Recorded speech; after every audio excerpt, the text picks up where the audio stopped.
Praise the lord. యెషయా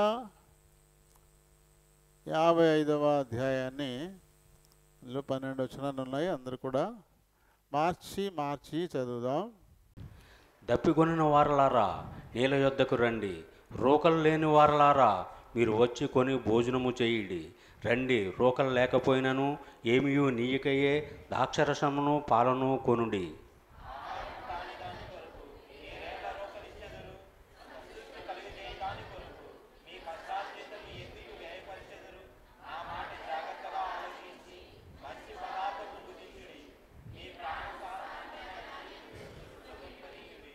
చెవియొగ్గి నా యొద్దకు రండి, మీరు వినిన ఎడల మీరు బ్రతుకుదురు. నేను మీతో నిత్య నిబంధన చేసేదను, దావీదునకు చూపిన శాశ్వత కృపను మీకు చూపుదును.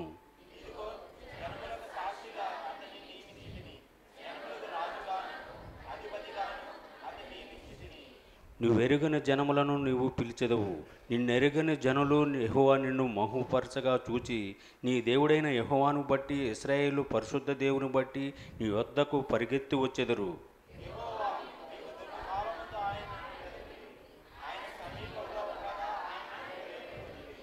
భక్తిహీనులు తమ మార్గమును విడువవలెను, దుష్టులు తమ తలంపులను మానవవలెను.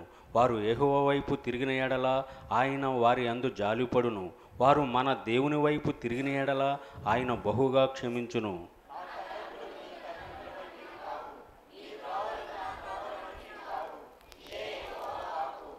ఆకాశములు భూమికి పైన ఎంత ఎత్తుగా ఉన్నవో మీ మార్గముల కంటే నా మార్గములు, మీ తలంపుల కంటే నా తలంపులు అంత ఎత్తుగా ఉన్నవి.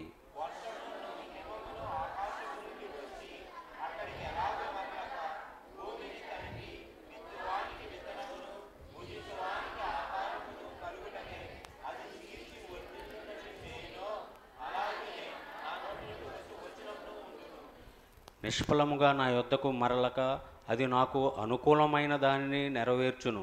నేను పంపిన కార్యమును సఫలము చేయును.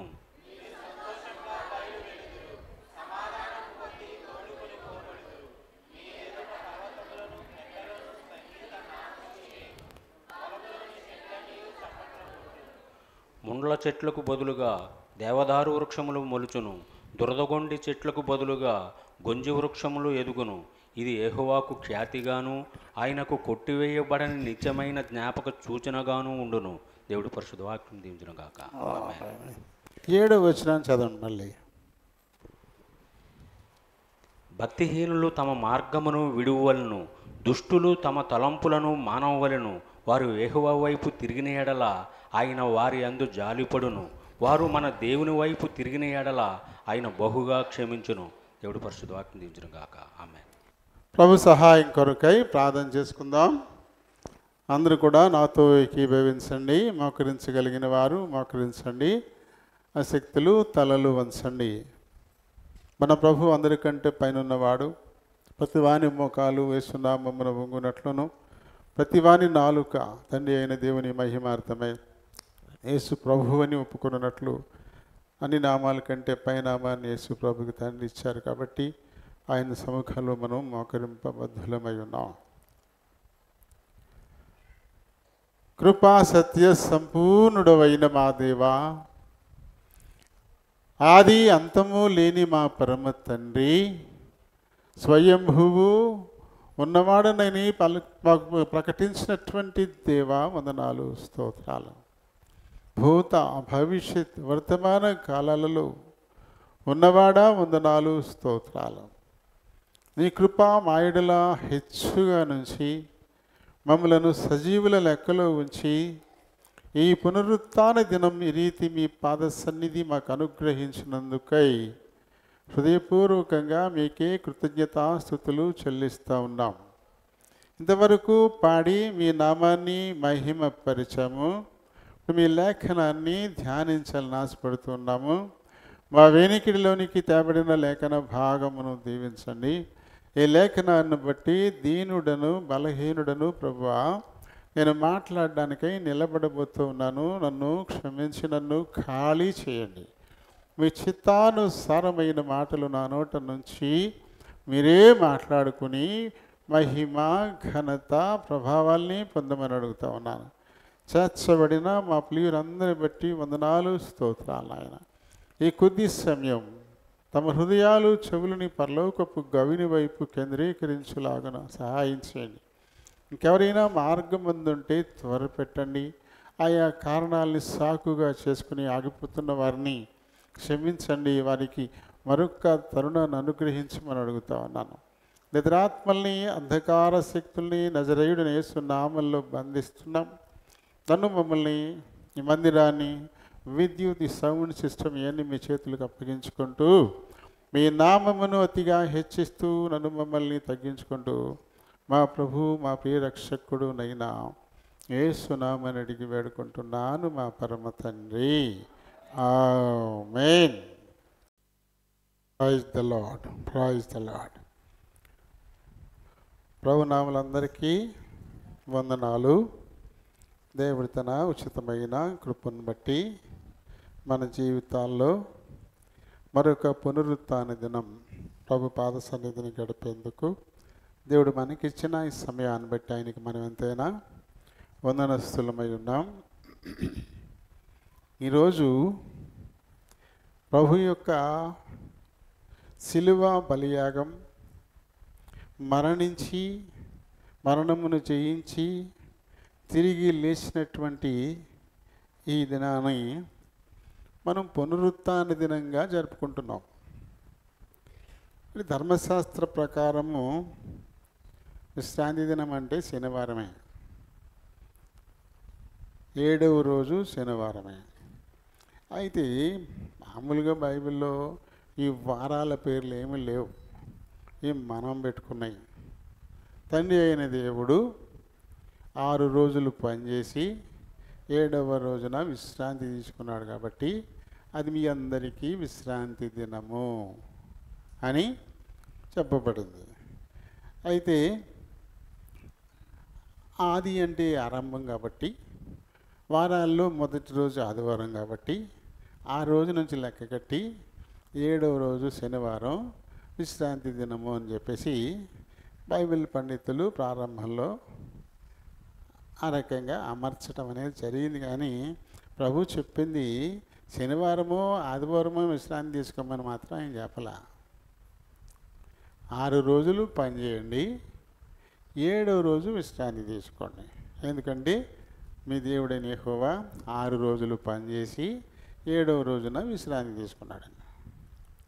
అంటే 7వ రోజు అంటే ఎలా వస్తుంది మనకి అది? ఇప్పుడు అరేబియన్ కంట్రీస్లో శుక్రవారం వాళ్ళు వీకెండ్ ఇస్తారు, శుక్రవారం సెలవు ఇచ్చుకుంటారు వాళ్ళు. అంటే శనివారం నుంచి మొదలెట్టి నెక్స్ట్ వారం వరకు 6 రోజులు పనిచేసి 7వ రోజున సెలవు తీసుకుంటారు. అంటే వాళ్ళకి 7వ రోజు ఏమైంది? శుక్రవారం అయింది. కాబట్టి అక్కడ ఆరాధన శుక్రవారం జరుపుకుంటారు, అక్కడ ఆరాధన శుక్రవారం జరుపుకుంటారు. అంతే తప్ప దేవుడు ఆదివారం ఆరాధనగా మీరు జరుపుకోండి అని ఏమీ నిర్ణయించలే. ఇంకా మరి ప్రస్తుతం మరి యూట్యూబ్లోనూ సోషల్ మీడియాలో వారి ఆటలను బట్టి మనకు తెలుస్తున్నది ఏమిటంటే, ప్రస్తుతం కేంద్రంలో ఉన్న ప్రభుత్వం ఆదివారం సెలవు దినాన్ని తీసేయాలని, ఆదివారాన్ని సెలవు దినంగా తీసేయాలి, మరి ఇంకో రోజు ఏదో పెట్టాలని చెప్పేసి. ఎందుకంటే ఈ ఆదివారం సెలవు దినం అని చెప్పేసి బ్రిటిష్ వాళ్ళు పెట్టారు, వాళ్ళు క్రైస్తవులు కాబట్టి వాళ్ళు పెట్టినవి ఏమీ ఉంచకూడదని చెప్పేసి ఒక్కొక్కటి మార్చుకుంటూ వస్తున్నారు. మద్రాస్ అనే పేరు వాళ్ళు పెట్టారు, దాన్ని చెన్నైగా మార్చారు. వాళ్ళు పెట్టిన పేరు ఉంచకూడదు, బాంబే అని వాళ్ళు పెట్టారు పేరు. దాన్ని ఇప్పుడు ముంబాయిగా మార్చేశారు మన వాళ్ళు, ముంబాయి. ఆ తర్వాత బెంగళూరుని బెంగళూరుగా మార్చేశారు. ఇలా ఆయా పట్టణాలు బ్రిటిష్ వాళ్ళు పెట్టారు ఆ పేర్లు, వాళ్ళ పేర్లు మనం పెట్టడం ఏంటి, మన పేరు మనమే పెట్టుకోవాలంటూ మార్చుకుంటూ వస్తున్నారు, ఆ పేర్లు మార్చుకుంటూ వస్తున్నారు. కానీ నిజానికి బ్రిటిష్ వాళ్ళు ఏమి ఆదివారం ఆరాధన చేసుకోండి మనకి సెలవు ఇవ్వలే. వాళ్ళు సెలవు ఇవ్వలే. వాస్తవానికి ఆదివారం సెలవు ఎలా వచ్చిందంటే, ఇది 1881 నుంచి 1889 వరకు నారాయణ మేఘాజీ లోఖండే అనేటువంటి ఒక యూనియన్ నాయకుడు దాదాపుగా 8 సంవత్సరాల పాటు పోరాటం చేస్తే అప్పుడు బ్రిటిష్ వాళ్ళు మనల్ని పరిపాలన, నిజంగా క్రైస్తవులే పరిపాలన చేస్తున్నారు మన దేశాన్ని. కానీ వాళ్ళు ఇవ్వలే ఆదివారం సెలవు. వాళ్ళు 7 రోజులు పని చేయించేసేవారు. అంటే సంవత్సరంలో 365 పని చేయించడమే, సెలవు అంటూ ఏమీ లేదు, పెట్టలే వాళ్ళు. మనోళ్ళు ఏమనుకుంటున్నారు, వాళ్ళు కిరిస్తానీ వాళ్ళు, ఈ కిరిస్తానీ వాళ్ళందరూ చర్చిలకి వెళ్ళి ఆరాధన చేసుకుంటే బాగుంటుందని వాళ్ళు ఆదివారం సెలవు పెట్టేశారు, కాబట్టి దాన్ని మనం తీసేయాలి, ఆదివారం సెలవు తీసేసేయాలి అని చెప్పేసి ఆలోచన చేస్తున్నారు. ఇది ఎప్పుడు కాదు, ఎప్పుడో చాలా కాలం నుంచి జరుగుతున్నటువంటిదే. అయితే నిజానికి బ్రిటిష్ వాళ్ళు ఏమీ ఆదివారం సెలవుగా వాళ్ళుగా ప్రకటించలేదు. అది చర్చిలకు వెళ్ళడానికి వీలుగా ఉంటుందని చెప్పేసి కూడా ప్రకటించలేదు వాళ్ళు. మొత్తం మీద 1890 జూన్ 10వ తేదీ నుంచి బ్రిటిష్ వాళ్ళు ఆదివారాన్ని సెలవుగా ప్రకటించారు. అది ఒక యూనియన్ నాయకుడు అన్నమాట.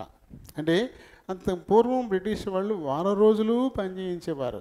భారతదేశంలో మొట్టమొదటిగా కార్మిక సంఘాన్ని స్థాపించినటువంటి ఆయన నారాయణ మేఘాజీ లోఖండే కార్మిక సంఘాన్ని స్థాపించాడు.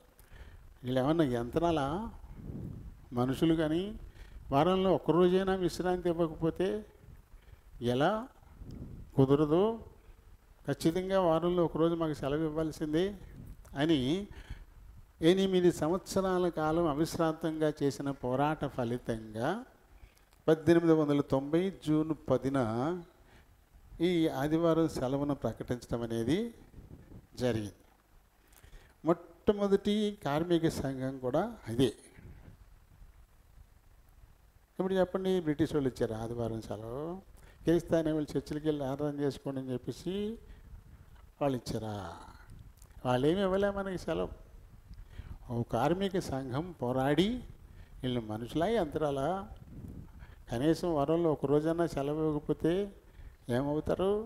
ఖచ్చితంగా సెలవు ఇచ్చే తీరాలని చెప్పేసి 8 ఏళ్ళు నిరాటంకంగా పోరాడితే ఆఖరికి ఆదివారాన్ని సెలవుగా ప్రకటించడం అనేది జరిగింది. అంతేగాని చర్చిలకు వెళ్ళమని చెప్పేసి ఏమి బ్రిటిష్ వాళ్ళు ఆదివారం సెలవు ఇవ్వలే. అదే మన వాళ్ళు ఈ రకమైన ఆలోచనలు చేస్తూ ఉన్నారు. ఆదివారం సెలవు తీసేస్తే వీళ్ళు చర్చికి వెళ్ళి ఎలా ఆరాధన చేస్తారో అని. ఆదివారం ఆరాధన చేయమని ఏమి ప్రభువు చెప్పలేదు. ఆయన చెప్పిందల్లా ఒకటే, 6 రోజులు పనిచేసి 7వ రోజున విశ్రాంతి తీసుకోమన్నాడు. ఆ రోజున ప్రభు సన్నిధిని ఉండమన్నాడు. ఇప్పుడు ఒకవేళ మంగళవారం నుంచి లెక్కెడతారనుకోండి రోజులు, 7వ రోజు ఎప్పుడు వస్తుంది?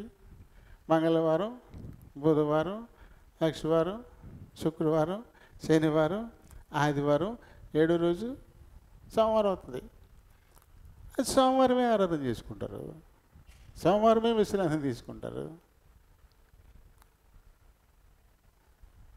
ఏవేవో ఆలోచనలు క్రైస్తవ్యాన్ని లేకుండా చేసేయాలి, దీన్ని ఆటంకపరచాలి అని చెప్పేసి చేస్తూ ఉన్నారు. క్రైస్తవ్యాన్ని ఇంతగా ద్వేషించేటువంటి వాళ్ళు క్రైస్తవులకి ముఖ్యమైన రోజు అని చెప్పేసి అనుకుని ఆదివారమే అన్నీ పెట్టేస్తున్నారు. ఇప్పుడు వాళ్ళకి మంచి రోజు అయిపోయింది. ఆదివారమే పెళ్ళిళ్ళు, ఆదివారమే గృహప్రవేశాలు, ఆదివారమే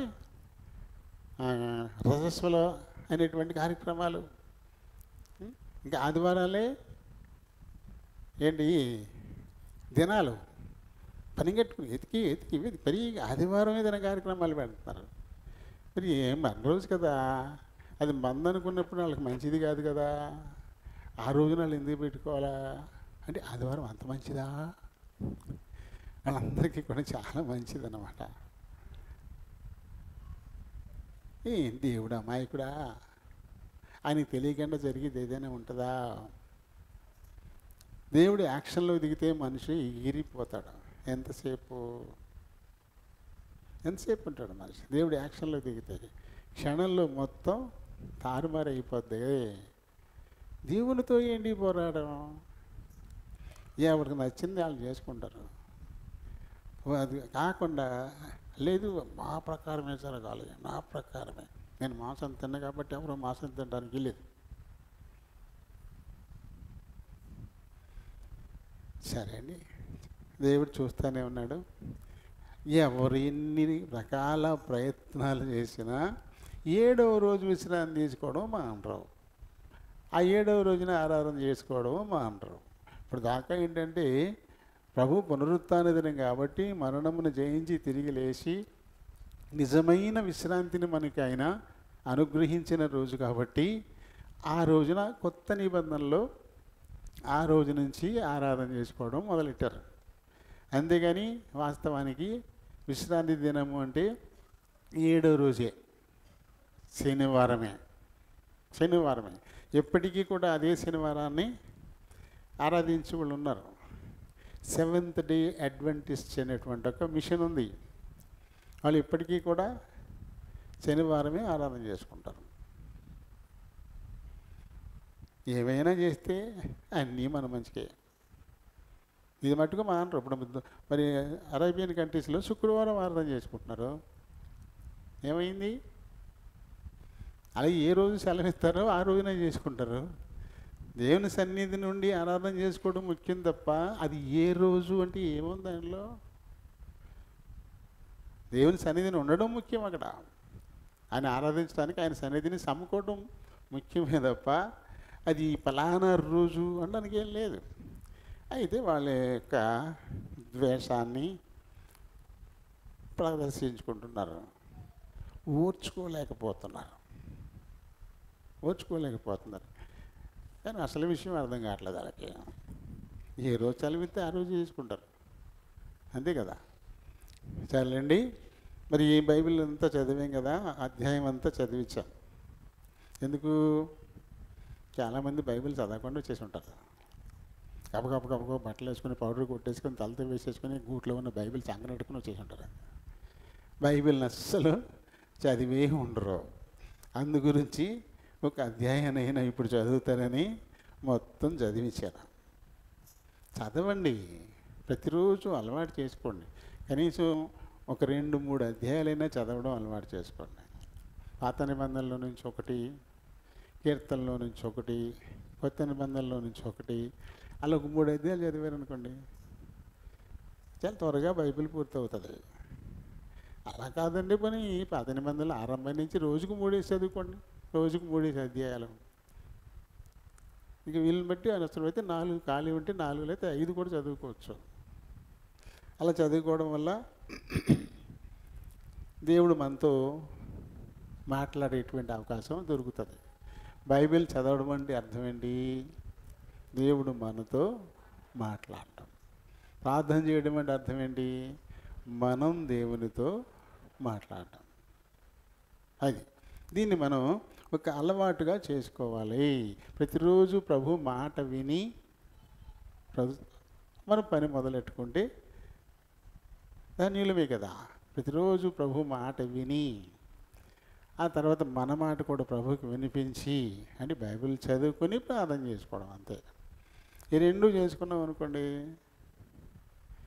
ఆ రోజంతా చక్కగా నడుస్తుంది. నీ మీద దృష్టి పెట్టి నీకు ఆలోచన చెబుతాను, నువ్వు నడవవలసిన మార్గంలో నేను నిన్ను నడిపిస్తాను అని చెప్పాడు మన దేవుడు కదా. కాబట్టి ఆయన మన మీద దృష్టి పెట్టాలంటే ఆయన దగ్గరికి వచ్చేవాళ్ళు మనం. అప్పుడే కదా మీరు అందరి ఇక్కడికి వచ్చారు కాబట్టి మీ మీద దృష్టి పెట్టి నేను మాట్లాడుతున్నాను. మీరు నా మీదే దృష్టి పెట్టి వింటున్నారు. అలా ఒకరొకరు సమీపంగా ఉంటేనే కదా దృష్టి పెట్టడానికి వీలవుతుంది. అలాగే ప్రభు మన మీద దృష్టి పెట్టి అని చెప్పేసి అన్నాడు ఆయన. కాబట్టి వాక్యమే దేవుడు కాబట్టి అది మన ఒళ్ళో పెట్టుకొని చదువుకుంటూ ఉంటే ఆయన మన మీద దృష్టి పెట్టి మనతో మాట్లాడుతున్నట్టే. ఇంకా కొంతమందికి సందేహం వస్తుందేమో, ఎలా దేవుడు మనతో మాట్లాడుతున్నట్టు ఎలా ఇది ఎలా కూర్చుంది, అది ఎలా బైబిల్ చదువుకుంటే మాట్లాడేసినట్టేనా? మరి సెల్ ఫోన్లు రాకపూర్వం ఉత్తరాలే కదా, ఉత్తరాలే. ఎక్కడో చెన్నైలో చదువుకుంటూ ఉండేవారు, మెడ్రాస్లో. అబ్బాయి అక్కడ చదువుకుంటాడు, ఇక్కడి నుంచి తల్లిదండ్రులు ఉత్తరం రాస్తారు. ఆ ఉత్తరం అబ్బాయి చేతిలోకి వెళ్ళి తను చదువుకునేటప్పుడు ఎవరు తనతో మాట్లాడినట్టు ఉంటుంది. ఆ మాటలన్నీ ఎవరు మాట్లాడుతున్నారు? చిరంజీవి ప్రియమైన కుమారుడికి ఈ తల్లి తండ్రి ఆశీర్వదించి రాసేది అని మొదలు పెడతారు. నాయనా వేళకి భోంచేస్తున్నావా, బాగా చదువుకుంటున్నావా, రాత్రులు వీధుల్లోకి పోబాకమ్మా, దొంగలు దోచేస్తారంట, కొడుతున్నారంట, డబ్బులు ఉన్నాయి అమ్మా, జాగ్రత్తగా ఖర్చు పెట్టుకో, లేకపోతే మళ్ళీ ఉత్తరం రాయి, నేను డబ్బులు మనీ ఆర్డర్ చేస్తాను అని రాస్తారు కదా. ఇదంతా అబ్బాయి చదువుకుంటుంటే ఎవరు మాట్లాడుతున్నట్టు? తల్లి తండ్రి కదా తనతో మాట్లాడుతున్నట్టే కదా. అలాగే దేవుడు మనకు రాయించి పంపినటువంటి ఉత్తరమే బైబిల్. దీన్ని ఇంకా లవ్ లెటర్ అంటారు. దేవుడు తన బిడ్డలను ఎంతో ప్రేమించి రాసినటువంటి ప్రేమ లేఖ అంటారు. ఆదరణ దొరుకుతుంది, ఇందులో ధైర్యం దొరుకుతుంది, నడిపింపు దొరుకుతుంది, ఆలోచన దొరుకుతుంది, నెమ్మది దొరుకుద్ది, సమాధానం దొరుకుద్ది. తొందరపాటు నిర్ణయాలు తీసుకోకుండా దిట్టువుగా ఉండడం ఎలాగో నేర్పిస్తుంది. ఎదురొడ్డి శత్రువుతో పోరాటం నేర్పిస్తుంది. ఎన్ని ఉన్నాయి ఇందులో. అందుకని ఏం చేయాలి? బైబిల్ మనం చదవాలి. అలాగే ఒంటరితనాన్ని కూడా పోగొట్టుద్ది. నేను ఒంటిగా ఉన్నాను అని అనుకోక్కర్లేదు బైబిల్ కలిగి ఉన్న వాళ్ళు. యేసుదాస్ గారు అని ఎండగండి నుంచి ఒక ఆయన వచ్చేవారు ఇక్కడికి, గొడుగు పుచ్చుకొని వచ్చేవారు. ఇటు జరిగినా యేసుదాస్ గారు అని ఆయన అప్పుడు ఇవి పెద్ద మందిరం ఏం కాదు, కింద మామూలుగా రేక్ సెట్ మందిరమే ఉండేది. మనకి ఇల్లు ఖాళీ ఉంది కదా, అంకుల్ ఎందుకండి అందులో పడుకుంటారు, ఇంట్లో పడుకోండి, ఒక్కరు మందిరం లోపల ఎందుకు అంటే ఆయన ఒకటే చెప్పాడు, ఒక్కన్నా మనం ఒంటిగా ఉంటామా? అబ్బే, మనతో మన ప్రభు ఉంటాడు ఎప్పుడును, మనం ఎలా ఒంటిగా ఉంటాం? ఏం లేదు నాన్న, నా ప్రభు తోడుకుంటాడు, నేను మందిర్లోనే పడుకుంటాను. ఇంట్లో మంచమన్నా పడుకోమన్నా పడుకున్నాడు కదా ఆయన, ఈ మందిర్లోనే పడుకున్నాడు. ఎందుకంటే నేను ఒంటరిని కాదు, నా ప్రభు నాతో ఉంటాడు అని ఎప్పుడు చెప్పాడు ఆయన. కొన్నాళ్ళ పాటు నాన్న, ఆయన, పౌలీస్ గారని ఆయన మందలపుర్రం, వీళ్ళు ముగ్గురు కలిసి టీమ్గా పనిచేసేవారు అనమాట. ఇంచుమించు ఒకే వయసు వాళ్ళు ముగ్గురు కూడా, టీం వీళ్ళు. అలాగే జనవరి 1 ప్రేమ విందు కూడా ఓ సంవత్సరం అడుగుకొల్లు అయితే, ఇంకో సంవత్సరం గణపురం అయితే, ఇంకో సంవత్సరం మందలపురం. అలాగా మొత్తం 3 సంఘాలు సంవత్సరానికి ఒక చోట సమకూడి ప్రేమ విందు జరుపుకునేవారు. చాలా చక్కగా. అప్పుడు కరెంట్లు బతికేం లేవు, పెట్రోల్ మార్క్స్ లైట్లే. ముగ్గురు వచ్చేసారు మనోరు. ఈ సెంటర్లో ఒక చాప వేసేసి పెట్రోల్ మార్క్స్ లైట్ పెట్టి, మైకులది ఏమీ లేదు, అక్కడే నిలబడి పాటలు పాడేసి వాక్యం చెప్పేశారు. ముగ్గురు అన్నమాట. చాలా చక్కగా పరిచయం చేసేవాళ్ళు ముగ్గురు కూడా. భలే. ఆ తర్వాత ఎందుకు ఏదో ఆశించి యేసుదాస్ గారు ఈయన తాడేపల్లిగూడెం ఎవరో పెద్ద సేవకుడు ఉంటా అక్కడ పోయాడు. ఆయనేమి ఎందుకు కార్లు కడిగించాడు. చక్కగా సంఘాన్ని నడిపించుకునేవాడు, దారి తప్పాడని. ఒకసారి అలాంటి పని చేస్తూ నాన్నగారు కనపడ్డాడంట. ఎందుకు వచ్చింది మీకు ఈ శ్రమ?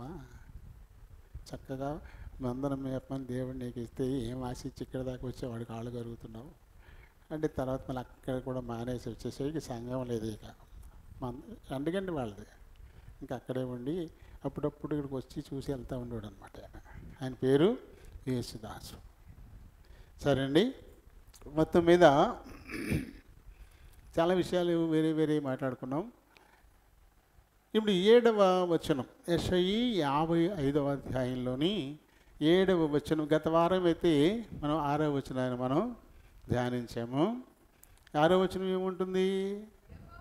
యెహోవా మీకు దొరుకు కాలమున ఆయనను వెతకండి, ఆయన సమీపంలో ఉండగా ఆయనను వేడుకోండి అని చెప్పి దాని మీద మనం గత వారం దేవుడు మనతో మాట్లాడగా విన్నాం.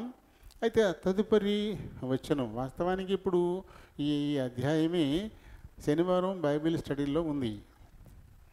రాత్రి ఈ వచనం గురించే మాట్లాడుకున్నాం. ఇదే వచనం రాత్రి ధ్యానించుకోవడం జరిగింది.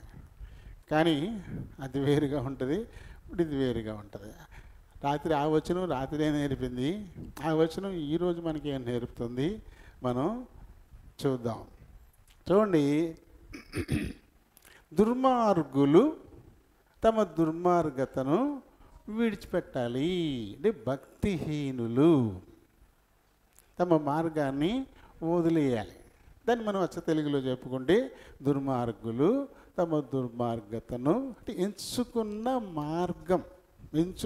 మార్గం అంటే ఇక్కడ దారి అని కాదు, నడక. ఆయన నడక అలా నడుస్తున్నారు. ఎంచుకున్న మార్గం, నువ్వు వెళ్తున్న మార్గం సరైనది కదా అబ్బాయి అన్నారనుకోండి, ఈ దారి అబ్బాయి దారికే బాగానే ఉంది, గొతులు గొప్పలు లేవు, చక్కటి తారు రోడ్డు ఇది, ఎందుకు బాగలేదు అని అనుకోకూడదు. అక్కడ అన్నది ఆ దారి గురించి కాదు, నడత గురించి. నువ్వు అన్యాయంగా పోతున్నావు, నువ్వు అక్రమార్గంలో పోతున్నావు, నువ్వు మోసం చేస్తూ పోతున్నావు,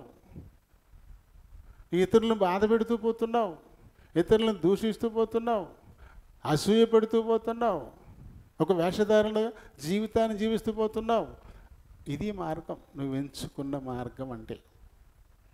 భక్తిహీనుల తమ మార్గం, భక్తిహీనులు ఎలాంటి మార్గం ఉంటుంది? వాళ్ళది మోసంతో కూడినదే ఉంటుంది, అబద్ధాలతో కూడిందే ఉంటుంది, అన్యాయంతో కూడిందే ఉంటుంది, అక్రమాలతో కూడిందే ఉంటుంది, వేషధారణ బతికే అవుతుంది, అందరినీ మోసం చేసేదే అవుతుంది, అసూయపడేది, ద్వేషించేది, శరీర కార్యాలన్నీ ఉంటాయి వారి అడుగుల్లో.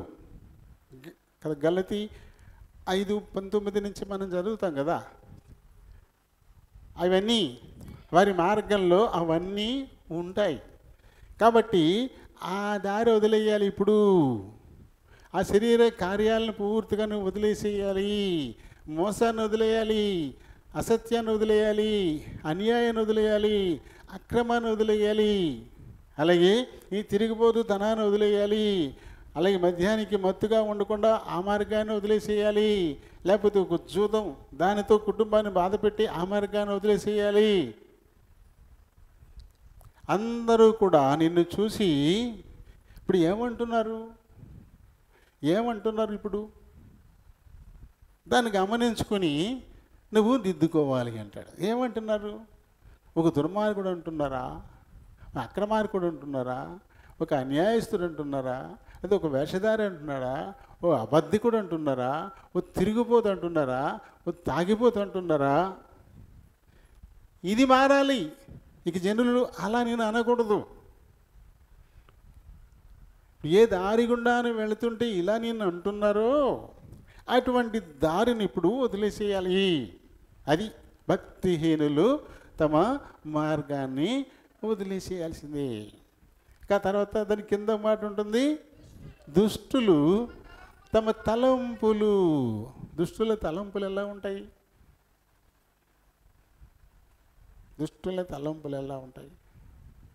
ఎంతసేపు మోసం, అన్యాయం, అక్రమం, దొంగతనం, దోచుకోవడం. మొన్న మందు బత్తాలు పట్టుకెళ్ళి పొలం మీద పెట్టుకున్నారట.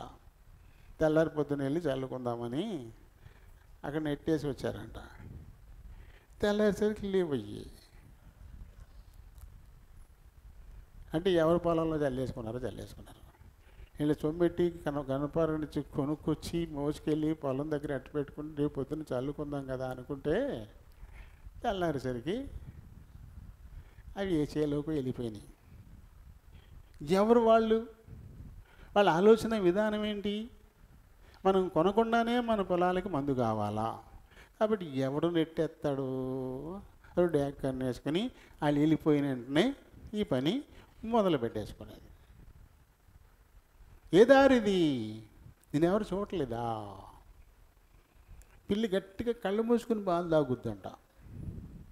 కళ్ళు మూసుకుని పాలు తాగుతుందంట.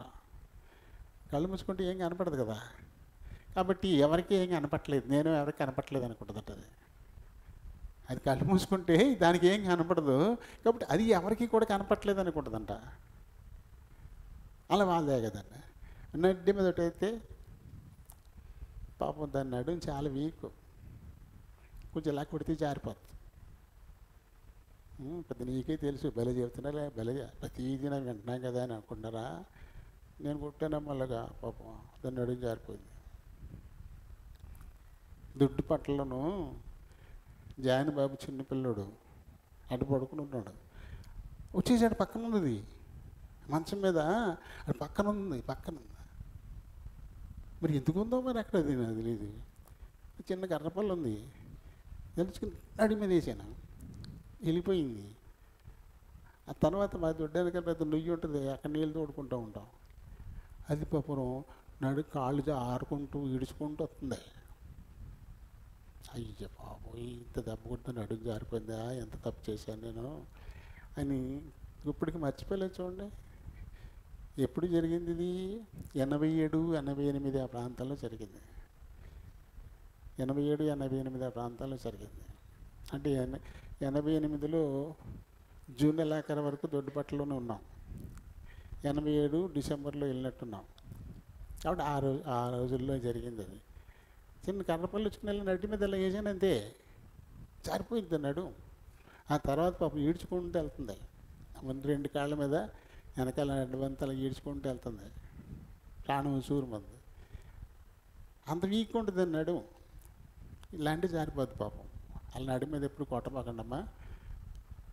నాకు ఇప్పటికీ చాలా బాధగా ఉంటుంది. అది ఆ దృశ్యం గుర్తొచ్చినప్పుడల్లా తెలిసికోవట్లేదు, దాన్ని నడుము జారిపోద్దని తెలియదు. ఉట్టినే పిల్లాడి దగ్గరికి వచ్చేసింది, ఏం చేస్తాను కప్పుకుని ఇలా అన్నాను, అంతే జారిపోయింది అన్నాడు.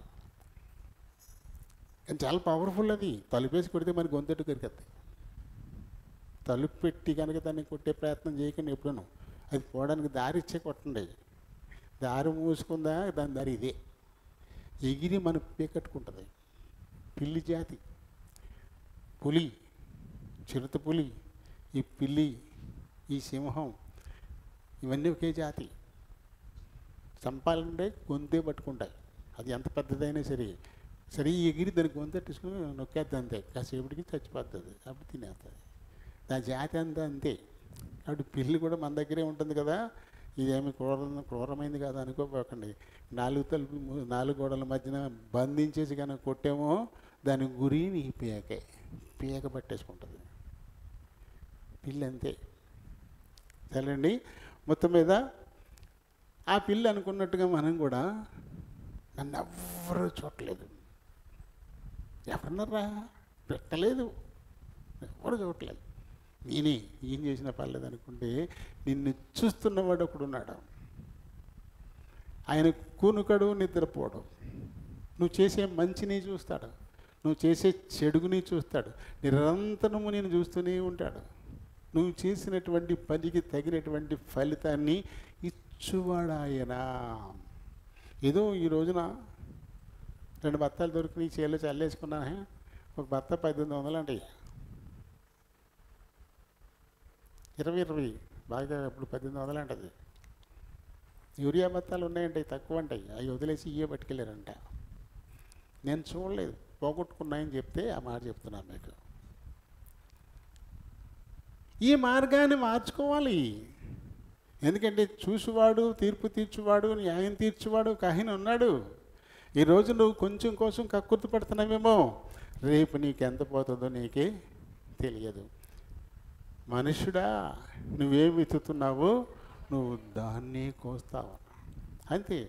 ఈ రోజున అన్యాయంగా అక్రమంగా ఎవరో కష్టార్జితాన్ని దోచుకుపోతున్నావు, రేపొద్దున నిన్నే దోపిడీకి అప్పచెప్పేస్తాడు దేవుడు. సర్వాన్ని పోగొట్టుకునేటువంటి పరిస్థితి వస్తుంది. కాబట్టి భక్తిహీనులు తమ మార్గం, దుర్మార్గులు తన నడత మార్చుకోవాలి, తప్పదు. 2వ దినవృత్తాంతములు 2వ గ్రంథం 7వ అధ్యాయం 14వ వచనాన్ని చదువుదాం. నా పేరు పెట్టబడిన నా జనులు, చూడండి ఏమంటాడు ఆయన, నా పేరు పెట్టబడింది కాబట్టి వీరు నా జనులు. క్రైస్తవులు అని పేరు పెట్టబడింది కాబట్టి వీరు నా జనులు. ఎందుకంటే నా పేరు మీద నన్ను అనుసరిస్తున్న వారికే కదా ఈ క్రైస్తవులు అనే పేరు వచ్చింది. క్రైస్తవ్యం ఇదేమీ మతం కాదు. It is not a religion, just ఇది వే ఆఫ్ లైఫ్, అంతే. ఒక జీవన విధానం అంతే తప్ప ఇది మతం అయితే కాదు. క్రీస్తు యోహాను సువార్త 14:6 చెప్పినట్టుగా నేనే మార్గమును, ఐయామ్ ద వే అని చెప్పాడు ఆయన. ఆయన మార్గంలో నడిచేటువంటి వారు ఆయన జనులు, ఆయన తాలూకు. ఇప్పుడు ముందు పెద్ద ఆయన వెళ్తున్నాడు అనుకోండి, ఆయన కూడా జనం వెళ్తున్నారు అనుకోండి, అందరూ ఏం చెప్తారు, ఆయన తాలూకా, ఆ పెద్ద ఆయన తాలూకా. ఆయన రెడ్డి కావచ్చు, లేదా చౌదరి కావచ్చు, లేదా రాజు క్షత్రియుడు కావచ్చు, లేదా ఇంకొకరు ఎవరైనా కావచ్చు, ఆయన తాలూకు. ఆయన వెంట ఆయన అడుగుజాడల్లో ఆయన అనుసరిస్తూ పోతున్నారు కాబట్టి ఆయన తాలూకు అంటారే. అలాగే క్రీస్తు అడుగుజాడల్లో నడుస్తున్నవారు ఆయన తాలూకు, అంతే. ఆయన పేరు పెట్టేశారు.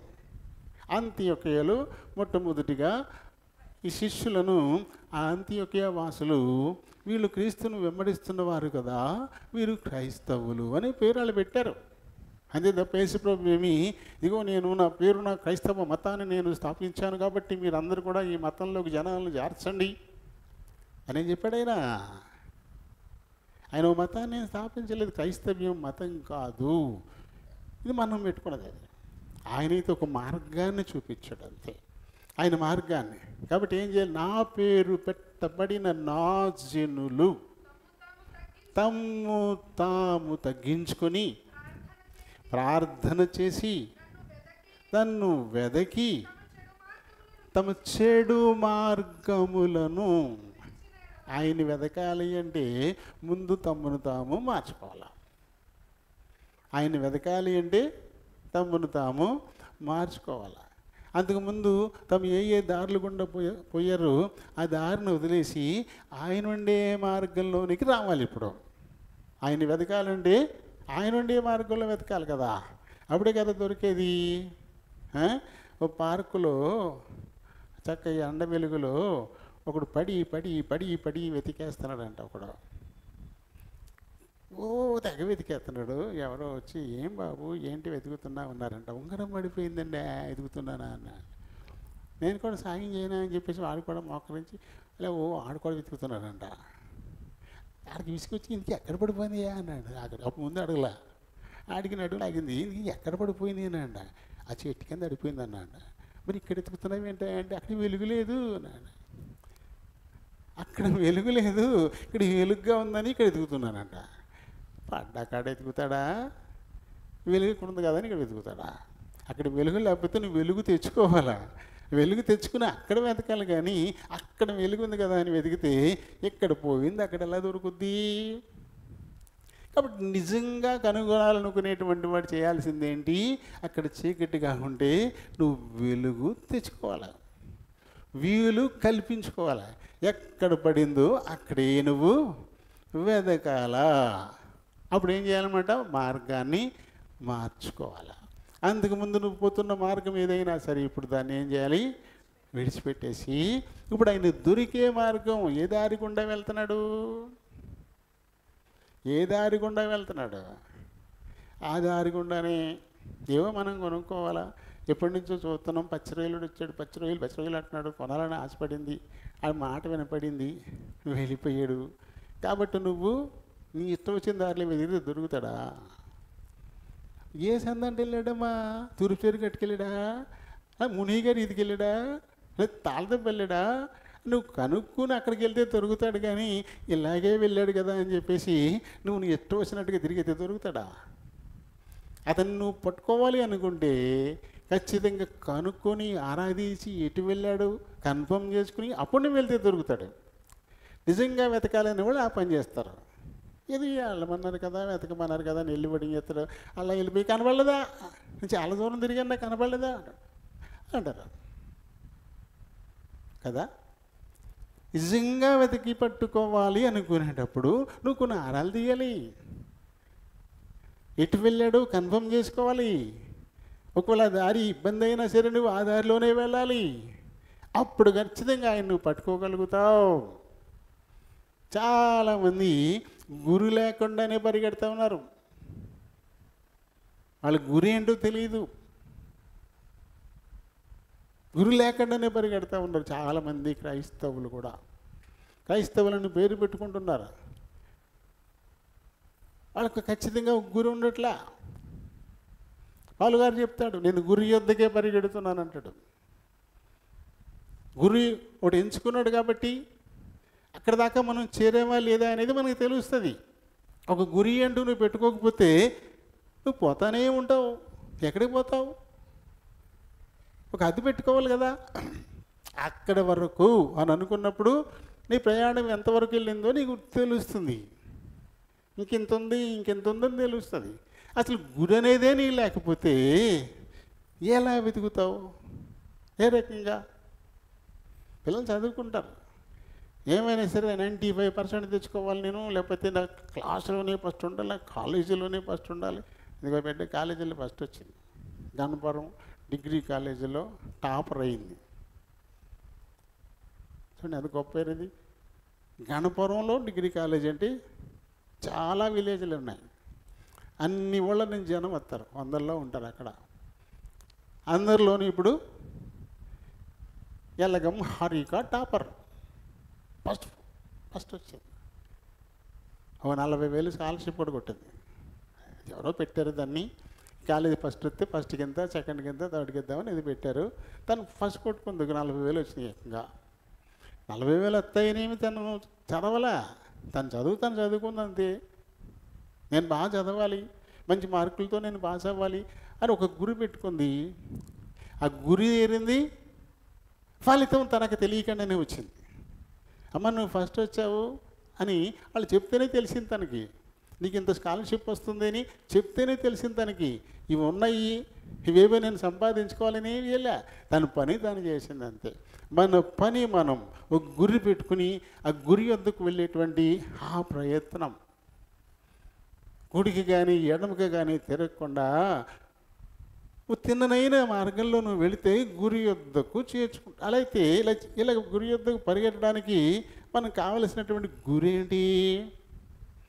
హెబ్రీ 12:1 చదువుతాం మనం కదా. ఇంత గొప్ప సాక్షి సమూహము మన చుట్టూ మేఘము వలి ఆవరించి ఉండగా విశ్వాసమునకు కర్తయు దాన్ని కొనసాగించువాడునైన యేసు వైపు చూచుచు మన ఎదుట ఉన్న పందెంలో ఓపికతో పరిగెడదాం. గురి ఎవరా గురి అంటే యేసే. యేసు గురి అంటే ఏంటి? ఆయన ఓపిక మన గురి కావాలా, ఆయన దీర్ఘశాంతం మన గురి కావాలా, తండ్రి చిత్తాన్ని నెరవేర్చాలి అనేటువంటి ఆయన యొక్క కోరిక మన గురి కావాలా. ఆయన గురి అంటే ఆయన వైపు చూసుకుంటే వెళ్ళడం, మళ్ళీ ఎక్కడో బొమ్మ పెట్టుకొని అక్కడ పరిగెడతావా? అది కాదు. ఆయనే మన గురి అంటే ఆయన లక్షణాలని గురి. ఎంత కష్టమైనా శిలువ శిక్ష అనుభవించడం ఎంత కష్టమైనా ఆయనకి తెలిసి కూడా తను అనుభవించడానికే పోయాడు. అంతే తప్ప గురి తప్పలా. అమ్మో శిలువ శిక్ష నేను భరించలేను, నాకు వద్దు బాబా, అది నాకు వద్దు, నేను అటు వెళ్ళనని మానేసాడా? ఆయనకి తెలీదా అది అంత టార్చరు? తెలిసి కూడా అదే మార్గంలో ఆయన వెళ్ళిపోయాడు. అలా ఆయన వలె మనం కూడా గురి పెట్టుకుని ఆ గురి వద్దకు చేరడం కష్టమైనా సరే నువ్వు వెళితేనే నీకు క్రీస్తే గురిగా ఉన్నాడు అని అర్థం. కాబట్టి ఓ లక్ష్యాన్ని మనం పెట్టుకోవాలి, ఖచ్చితంగా ఓ లక్ష్యాన్ని పెట్టుకోవాలి. ఓ డైలాగ్ విన్నాను, 11 మైళ్ళు నీ లక్ష్యమైతే నువ్వు 12 దాకా గురిపెట్టి అంటాడు. నువ్వు 11 వరకే నీ లక్ష్యం అయితే, చేరాల్సిన లక్ష్యం అయితే నువ్వు 12 దాకా గురిపెట్టి అంటాడు. నువ్వు 12 దాకా వెళ్ళకపోయినా 11కి వెళ్ళిపోతావు. అంతేగాని 11 గురి అయితే నువ్వు 10 ఎట్టుకుంటే ఎప్పటికీ 11 నువ్వు చేరుకో. కాబట్టి 11th మైల్ నీ లక్ష్యం అయితే, నీ గోల్ అయితే ఎయిమ్ టు 12th మైల్ అంటాడు. నీ ఎయిమ్ 12 పెట్టుకో, అప్పుడు ఖచ్చితంగా నువ్వు 11ను చేరుకుంటావు. కాబట్టి విశ్వాసి గురి అదే కావాలి. ఆ గురి యొద్దకే మనం ఓపికతో పరిగెత్తాలి. అప్పుడు ఖచ్చితంగా గురి యొద్దకు మనం వెళ్తాం. అయితే మనలో చాలామందికి నిర్లక్ష్యం పెరిగిపోతుంది. కొంచెం పాటలు బాగా పాడడం వస్తే చాలు, నేను చాలా గొప్ప, 4 మాటలు మాట్లాడడం వస్తే చాలు, నేను చాలా గొప్ప, ఇక చాలు, నాకు నేను వెళ్ళిపోతాను పరలోకానికి. ఇటువంటివి పెట్టుకుంటారు. హెయిర్ అండ్ డాటర్స్ అని ఇంగ్లీష్లో పాట ఉండేది, కుందేలు తాబేలు, హెయిర్ అండ్ డాటర్స్ అనే పాట ఉండేది. ఆ రోజున కుందేలు చాలా అహంకారంతో వచ్చి తాబేల్ని, నాతో పందెంలో పాల్గొంటావా, పరుగు పందెం అందంట. తాబేలు ఏమంటుంది, భలే చెప్పావు, నీకు నాకు పందెమా, నువ్వు గెంతుకుంటే వెళ్ళిపోతావు, నేను అంచుకుంటూ ఇప్పుడు వస్తాను, నీకు నాకు పందెం ఏంటి అనాలి. ఎప్పుడైతే తన జోడీ కాదని తెలిసి కూడా నువ్వు నాతో పరుగు పందానికి వస్తావా అని అడిగిందో, అది చాలా అహంకారి, ఈ అహంకారమే దీన్ని నాశనం చేద్ది, దీని గర్వమే దీన్ని నాశనం చేద్ది. నాశనానికి ముందు గర్వం నడుస్తుంది. పాపం తాబేలు అందంట, ఓకే అందంట. అలాగే నీతో పరుగు పందానికి ఓకే అందంట. అది నాకు ఆశ్చర్యపోయింది, నాతో పరుగు పందానికి వస్తావా నువ్వు? అవును, నీతో నేను వస్తానందంట. అది ఇదిగో నేను వెళ్తూ జొన్నలు ఇలా చల్లుకుంటూ వెళ్తే ఈ మొక్క పెరిగి పెద్దదైపోయి ఫలించేసి కోసుకునే టైంకి వస్తావు అక్కడికి నువ్వు, నీకు నాకు పందెమా అందంటది. ఏమైనా సరే నేను రెడీ, నువ్వు అడిగావు నేను రెడీ అందంటది తాబేలు. సరే ఒకటి పెట్టుకున్నారు, పలానా చోటు కాపారావు కాలం వంతుని కాడికి వెళ్ళాలి అని అనుకున్నారు అనుకోండి, ఆ గమ్యం పెట్టుకున్నారు. ఎక్కడ లైన్ అంటే మన బ్యాంక్ కాడ లైను, లేదా హై స్కూల్ గేట్ కాడ లైను గీసుకున్నారు. అక్కడ 2 ఉన్నాయి, 1 2 గో అనుకున్నారు. కుందేలు ఎగురుకుంటూ వెళ్ళిపోతుంది, ఇది ఇలా ఇది తారుతా వెళ్తుంది. పాపం అది ఎగురుకుంటూ వెళ్ళిపోతుంది. వెళ్ళిపోయింది సుబ్బారాయుడు గుడి కాడికి వెళ్ళిపోయింది. వెనక్కి తిరిగి చూస్తే తామేలు ఎక్కడ కనబట్లా. ఇది వచ్చేది దీంతో నాకు బంధం. అది బల్ల ఉన్నట్టుంది ఇక్కడ. కాసేపు ఈ బల్ల మీద చట్నీ అడుకోవడం ఉంది, ఈ బల్ల మీద కాస్త రిలాక్స్ అవుదాం, అది అవుతుందండి ఇప్పుడు అది బాగం అని చెప్పేసి ఇది బల్ల ఎక్కేసింది. కాళ్ళ మీద కాలు వేసుకుని ఇలా అనుకుంటుంది, కొనుక్కొచ్చేసింది. ఇది తాబేలు అయితే అది ముందుందా ఇది అనుకుందా ఏం చూసుకోవట్లేదు, అది మట్టుకు పప్పు వెళ్తానే ఉంది వెళ్ళిపోతానే ఉంది. ఇలా చూసి దొరికి బల్లమే పడుకునుంది. పడుకో అని చెప్పేసి మెల్లకండి వెళ్ళిపోయింది. ఇది దాటి వెళ్ళిపోయింది. ఒకసారి మధ్యలో లేచింది కుందేలు, వెనక్కి చూసింది, అక్కడ అది ఇప్పుడు వస్తుందా, మళ్ళీ పడుకుంది. అది వెళ్ళిపోయింది దాని సంగతి, అది వెళ్ళిపోయింది. కానీ కనపట్లేదు తిరిగి, ఇంకా రావట్లేదు అనుకుంటుంది. ఇది మళ్ళీ కొనికట్టింది, మళ్ళీ లేచింది, మళ్ళీ చూసింది, మళ్ళీ కనపట్లేదు. ఎక్కడ వస్తుంది అదే అనుకుంది, మళ్ళీ పడుకుంది. అది పోతానే ఉంది, అది పోతానే ఉంది, పోతానే ఉంది. కొబ్బరి చెట్లు దాటేసింది, నేను గెప్పలు దాటేసింది, సూర్య కూడా వెళ్ళిపోయింది, వెళ్ళిపోతానే ఉంది. ఇది చూసుకుంటానే ఉంది, లేదు. డౌట్ వచ్చింది నీకు, ఊరిది గొంపది వెళ్ళిపోయిందంటవా ఏంటని చెప్పేసి అప్పుడు లేచి పరిగెట్టడం మొదలెట్టింది. ఆయన అప్పటికి కాపారం కాలగట్టుకు వెళ్ళిపోయింది, ఆ వంతుని దగ్గర దాకా వెళ్ళిపోయింది. ఇది టర్నింగ్ తిరిగేటప్పుడు కనపడుతుంది అక్కడ తాంబేలు. ఊరు బాబు ఇది వెళ్ళిపోతుందో అని పాపం ఆయాసపడుతూ గెంతుకుంటూ వచ్చింది. అది వంతునెక్కేసింది. ఎవరు గెలిచారు? నాశనానికి ముందు గర్వం ఎప్పుడు ఉంటుందంట, అహంకారం ఎప్పుడు ఉంటుందంట. కాబట్టి కొంతమంది విశ్వాసులు అహంకారానికి వెళ్ళిపోతున్నారు, గర్వానికి వెళ్ళిపోతూ ఉన్నారు. దాంతో విశ్వాస జీవితాల్లో ఓడిపోతూ ఉన్నారు. అలా ఉండకూడదు, ఎప్పుడు కూడా అలా ఉండకూడదు. ఈ తాంబేలు లాంటి విశ్వాసం ఉండాలా. అవును గెలవలేదు, అయినా సరే పోరాడితే ఏం పోద్ది? ఏమో దేవుడు మేలు చేసి నాకు ఒక వీలు కలిగించి గెలిచేలా చేస్తాడేమో అని దేవుని మీద భారం వేసుకుని దాని పరుగది మొదలెట్టింది. ఇప్పుడు గెలిపించే బాధ్యత ఎవరిది? దేవుడిది. గోలియాతుని ఎదుర్కోలా దావీదు. గోలియాతు తోడంత లేడు. ఏం చూసుకుని వెళ్ళాడు?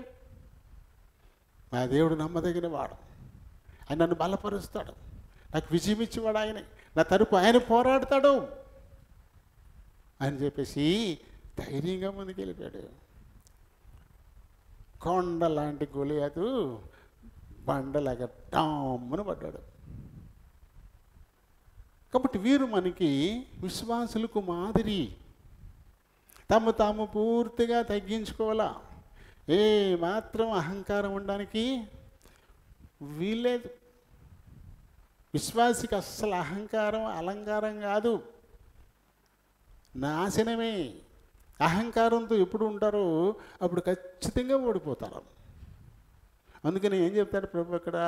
నా పేరు పెట్టబడిన ఈ నాజనులు తగ్గించుకోవాలా.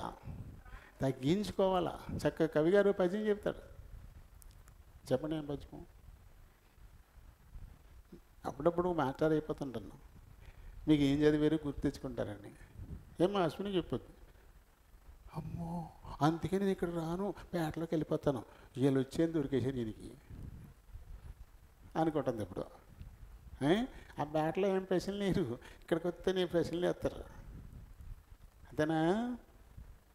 అనువుగా నీ చోట అధికులమన రాదు, కొంచెం ఉండుటెల్ల కుదువ కాదు, కొండ అద్దమందు కొంచెమై ఉండదా అంటాడు ఆయన. అద్దం పట్టుకుని కొండను చూసామనుకో, అంత కొండ ఈ అద్దంలో కనపడుతుంది, ఇంతే ఉంటుంది. అంత శిఖరం కూడా అద్దాన్ని పెట్టి చూస్తే ఇంతే ఉంటుంది. ఇంతే ఉంది అది అంతే ఉంది, అదేమి తగ్గిపోదు, దాని ఆకారం అలాగే ఉంటుంది.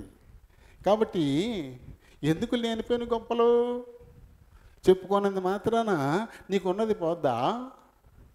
చెప్పుకుంటే ఏమైనా పెరుగుద్దా? చెప్పుకుంటే కారణం వేసి గట్టుకు వెళ్ళిపోతారు. చెప్పుకోకుంటేనే భద్రంగా ఉంటుంది. నాకు ఇన్ని ఉన్నాయి, నాకు అన్ని ఉన్నాయి అని చెప్పానుకో, వేస్తారు రాత్రి అక్కడ. అవునా? అలా చెప్పుకుని వాళ్ళు ఏడుతారు, దిగేసుకుని వెళ్తారు, ట్రైన్లో వేసుకెళ్తారు, వెళ్ళిపోతుంటారు. ప్రదర్శించాలా? లేకపోతే నీకున్నది ఏమైనా పోద్దా ఎక్కడికన్నా? అది ఎక్కడ నీది, నీకున్నది నీకే ఉంటుంది ఎప్పటికీ, అది నీదే. దాన్ని ఎవడు పట్టుకెళ్తాడు? లేనిపోయిన బడా ఎందుకు? ఉన్నది ఇంత అయితే ఇంత చెప్పుకుంటారు కొంతమంది. ఉన్నది కాస్త ఊడిపోతుంది, ఉన్నది కాస్త ఊడిపోతుంది. విశ్వాసం ఎప్పుడు కూడా ఒదిగి ఉండాల, అన్ని విషయాల్లో కూడా.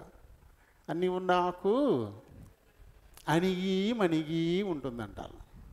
ఏమీ లే నాకు, ఎగిరి ఎగిరి ఎగిరి ఎగిరి, అంతే కదా, కొట్టుకెళ్ళిపోద్ది గాల్లో, ఇక ఉండదు. ఇంక అది దాని నిండా ఆహారం ఉంటే చక్కగా అలాగే ఉండిపోద్ది. విశ్వాసి అలా ఉండాలా. తనకి ఎన్నున్నా, ఎన్ని ఆధిక్యతలు ఉన్నా, దేవుని బిడ్డలైన వారు అహంకారులుగా ఎప్పుడు కూడా ఉండకూడదు. తమ్ము తాము తగ్గించుకోవాలి ఎప్పుడు కూడా. అహంకారం ఎప్పుడు ఎంటర్ అయిందో అది నాశనానికి దారి. నాశనానికి దారి అంతే. కాబట్టి ఎలా ఉన్నాం మనం? ఇక్కడైతే ప్రభు చెప్తా ఉన్నాడు, నా పేరు పెట్టబడిన నా జనులు తమ్ము తాము తగ్గించుకొని, చదవమ్మా, కంటిన్యూ చేయి, ప్రార్థన చేసి. ప్రార్థన చేయడం అంటే ఏంటి? అడగడమే కదా. ప్రార్థించడం అంటే అడగడమే. ఆరాధించడం అంటే కొనియాడడం. ఆరాధించడం అంటే దేవుని గొప్పతనాన్ని కొనియాడడం, పొగడ్డం. ప్రార్థన చేయడం అంటే అడగడం. కాబట్టి ఏంటి నేను అడిగేది? నేను అడిగేది ఏంటి? నాకు అన్నీ ఉన్నాయి. నన్ను ఎలా జాగ్రత్తగా చూసుకోవాలో నాకు తెలుసు. నన్ను నేను ఎలా కాపాడుకోవాలో నాకు తెలుసు. నేను దేవుని అడిగేది ఏంటి? నాకు ఏ అవసరత లేదు.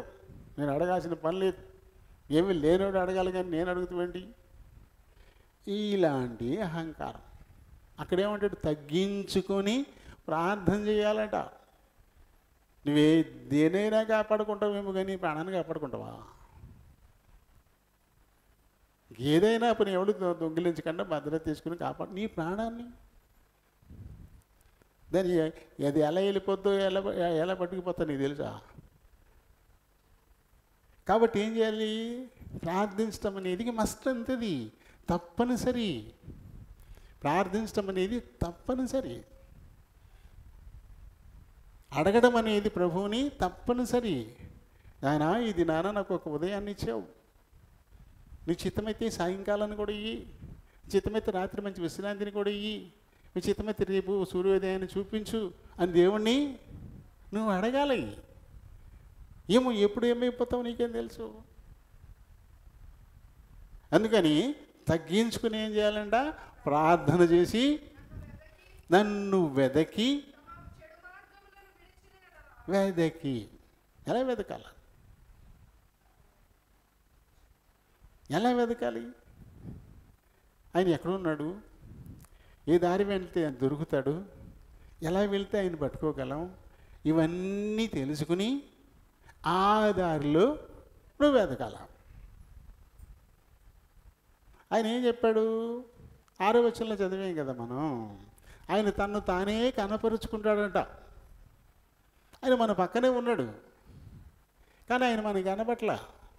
మన పక్కనే ఉన్నాడు ఆయన. ఆయనే మనకు దూరంగా ఉండేవాడేం కాదు. ఎక్కడో ఆకాశంలోనూ ఉంటాడు, భూమి మీద నీ పక్కనే ఉంటాడు, కానీ ఆయన నువ్వు కనుగొనలేవు. ఆయన నీకు కనపడాలి అంటే, ఆయన నీకు కనపడకుండా నీకు ఆయనకు మధ్య ఏమున్నాయో చూసుకోవాలా. ఏవి ఆయన మనకు కనపడకుండా చేస్తూ ఉన్నాయి.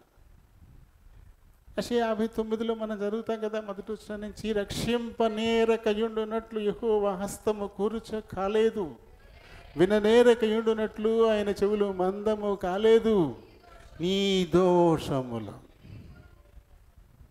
ఇవన్నీ ఆయనకి నీకు అడ్డం. ఆయన నువ్వు కనుగోవాలంటే నీకు అందనంత దూరంలో ఏమీ లేడు. ఆయన నీ పక్కనే ఉన్నాడు. అయితే ఆయన నీకు కనపడకుండా అడ్డం ఏమున్నాయో వాటిని మనం చూస్తూ ఉంటాం కదా. ఏదో దూరంగా కనపడుతుంది అనుకోండి, ఇలా చూస్తూ ఉంటాం. ఎవడో అడ్డొస్తుంటాడు, పక్కనే అంటే ఎవడో మనం ఎలా చూస్తుంటాడు, ఆడు కూడా మన ముందు ఎలా చూస్తుంటాడు. మనం ఇటు పెడితే ఇటు తాలాడతాడు, ఇటు పెడితే ఇటు తాలాడతాడు. ఎందుకంటే అడ్డంగా పోతున్నాడు అక్కడ. అప్పుడు ఏం చేస్తాం? వాడిని దాటుకుని ముందుకన్నా పోవాలి, లేకపోతే పక్కన పక్కన గెంటేయాలి. ఆ అడ్డం తీసేస్తే తప్ప నీకు దృశ్యం కనపడదు. ఇవి మనకు బాగా తెలుసు కదా. ఈ చూడడానికి ఈ దారులు చూసుకుంటావు కదా.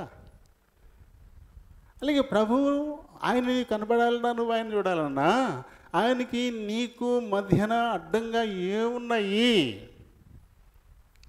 వాటిని జాగ్రత్తగా చూసుకుని పక్కకి నెట్టుకుంటే తప్ప ఆయన నీకు కనబడ్డు. అది నిజంగా ఆయనను వెదికేటువంటి మార్గం. అడ్డాలు తీసేస్తే చాలు, తను తానే కనపరుచుకుంటాడు. ఇదిగో నేను ఇక్కడే ఉన్నాను బిడ్డ, నీ దగ్గరే, ఏంటి చెప్పు అంటాడు.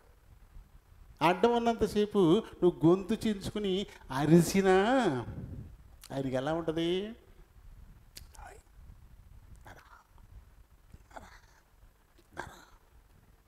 ఇలాగే ఉంటుంది, ఆయనకి ఏం వినపడదు. అడ్డంగా ఉన్నాయి, నువ్వు గొంతు చేసుకుని అరుస్తున్నావు కానీ ఏమి ఆయనకి వినపడదు. ఒక ట్రాన్స్పరెంట్ గ్లాస్ అన్నమాట. ఆ అద్దం వేసేసి అవతలొకలను పెట్టి మనం మాట్లాడుతూ ఉంటే ఈ మాట అవతలకి వినపడదు. మనం ఎదురుకుండానే ఉంటాడు.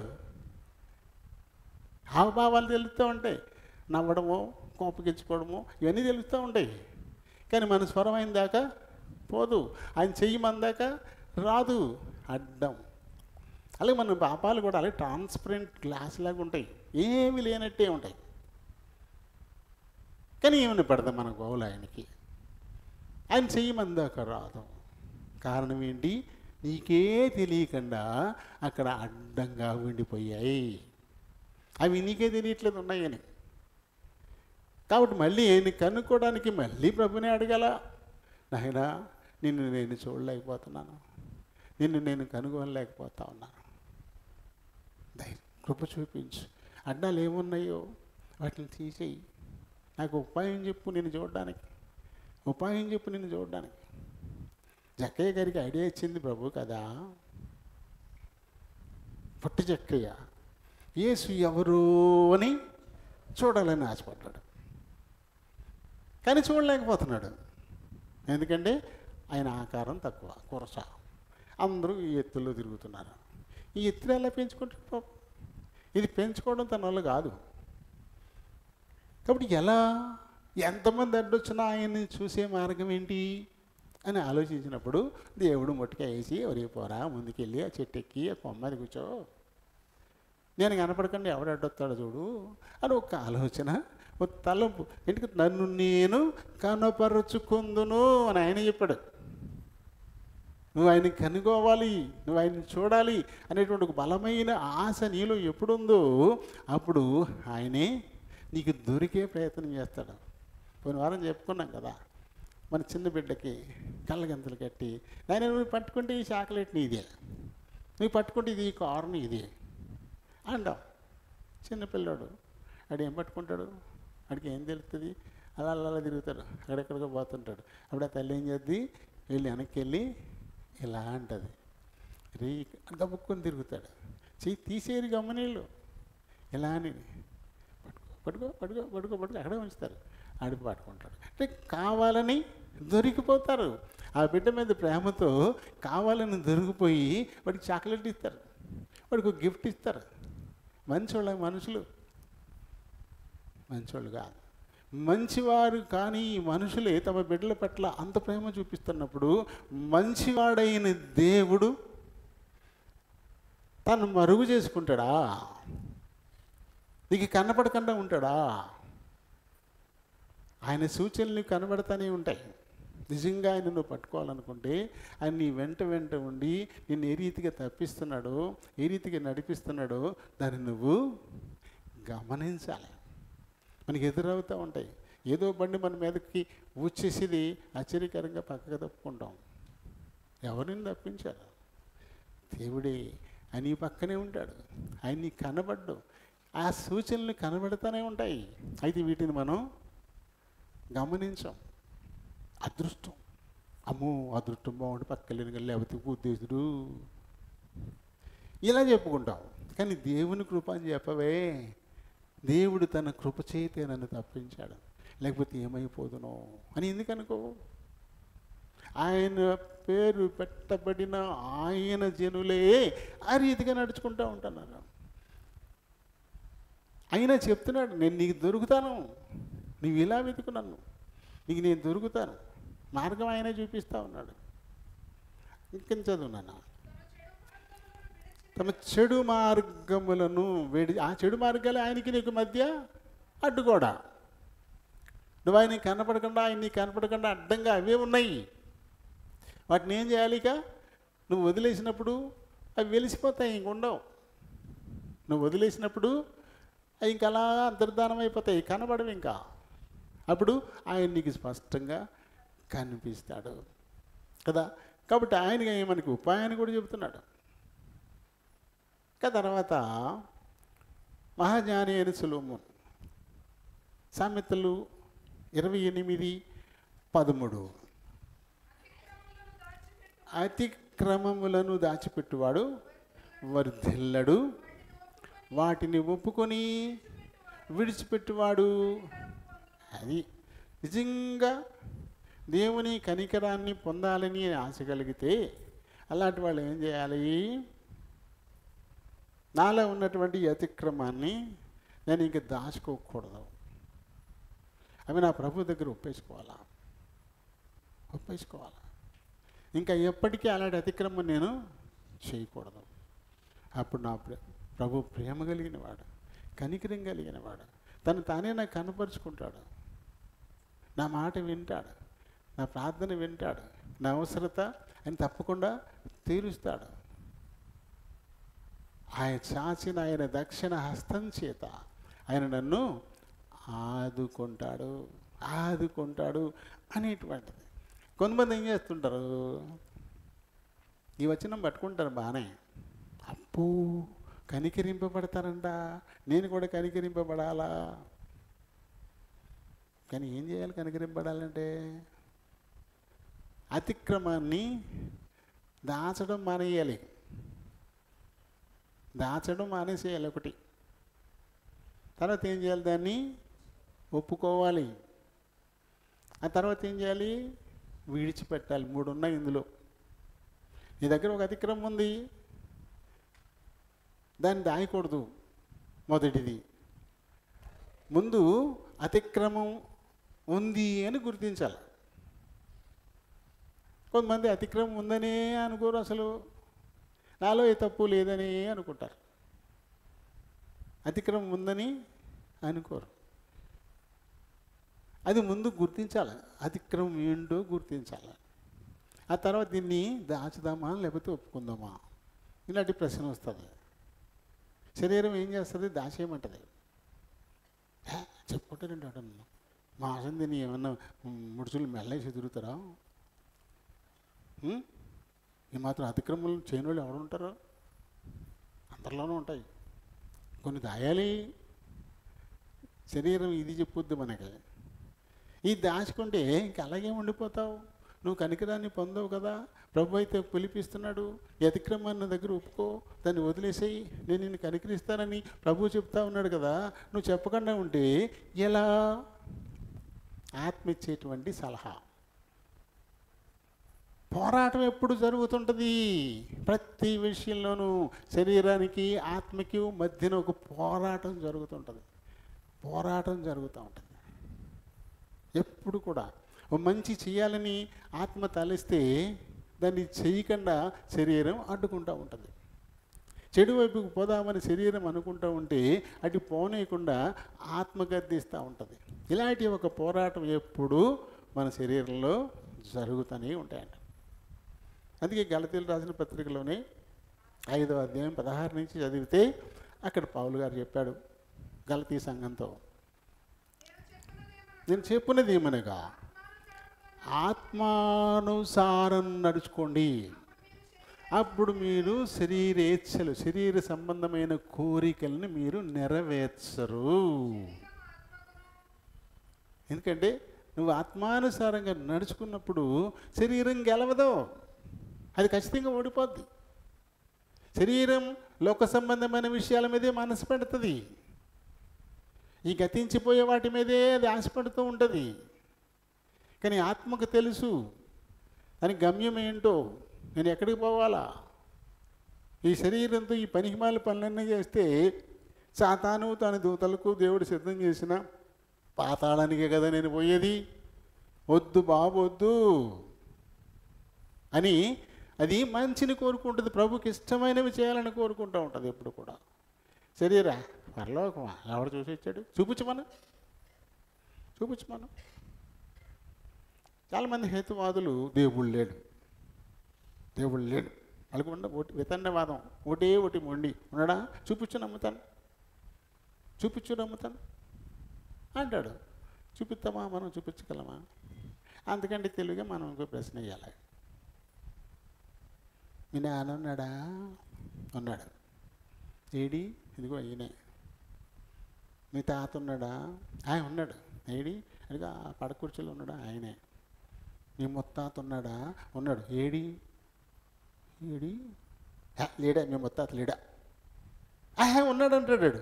ఉంటే చూపించు, నేను నమ్ముతాను అంటే ఎక్కడితే చూపిస్తాడు? ఎక్కడితే చూపిస్తాడు ముత్తాతని? చూపించగలడా? చూపించినంత మాత్రాన ముత్తాత లేడా? ముత్తాత లేకుండా తాతల్లో వచ్చాడు, తాత లేకుండా నాన్నల్లో వచ్చాడు. మూలం ఒకడు ఉండాలి కదా. అలాగే యావ సృష్టికి అధినాథుడు ఒకడు ఉన్నాడు. ఆయన కనపడినంత మాత్రాన, చూపించలేనంత మాత్రాన లేడు అంటేలా? అది సరికాదు కదా. వాళ్ళకు ఉన్న వితండవాదం అంతే. ఒకటే చెప్తారు, దేవుడు లేడు ఉంటే చూపించాం, మనం అదే చెప్పాలి. ఈ రకంగా వితండవాదం మనమే చేయాలి. అప్పుడు సమాధానం వాడి దగ్గర ఉండదు. అంతే. చాలామంది ఉన్నారు అలా హేతువాదులు కదా. కాబట్టి దేవుడు మనకు ఒక మాట ఇస్తున్నాడు, నీ అతిక్రమాన్ని నువ్వు దాచుకోవద్దు, దాన్ని ఉపేసుకో, దాన్ని విడిచిపెట్టేయి. నేను నిన్ను కనికరిస్తాను, నేను నీకు కనబెడతాను, నీ అందుబాటులోకి వస్తాను, నీ మనం వింటాను, నీ అవసరత నేను తీరుస్తాను. నువ్వు చేయాల్సిందల్లా నీలో ఉన్న అతిక్రమం ఏదో కనుగొని దాన్ని దాచిపెట్టకుండా నా దగ్గర ఒప్పుకొని దాన్ని నువ్వు వదిలేయి. ఇంకెప్పుడు మళ్ళీ అది చేయకూడదు అని మనకి పిలిపిస్తున్నాడు ఆయన. కానీ శరీరం అంతా పట్టాన్ని ఒప్పుకుంటుందా?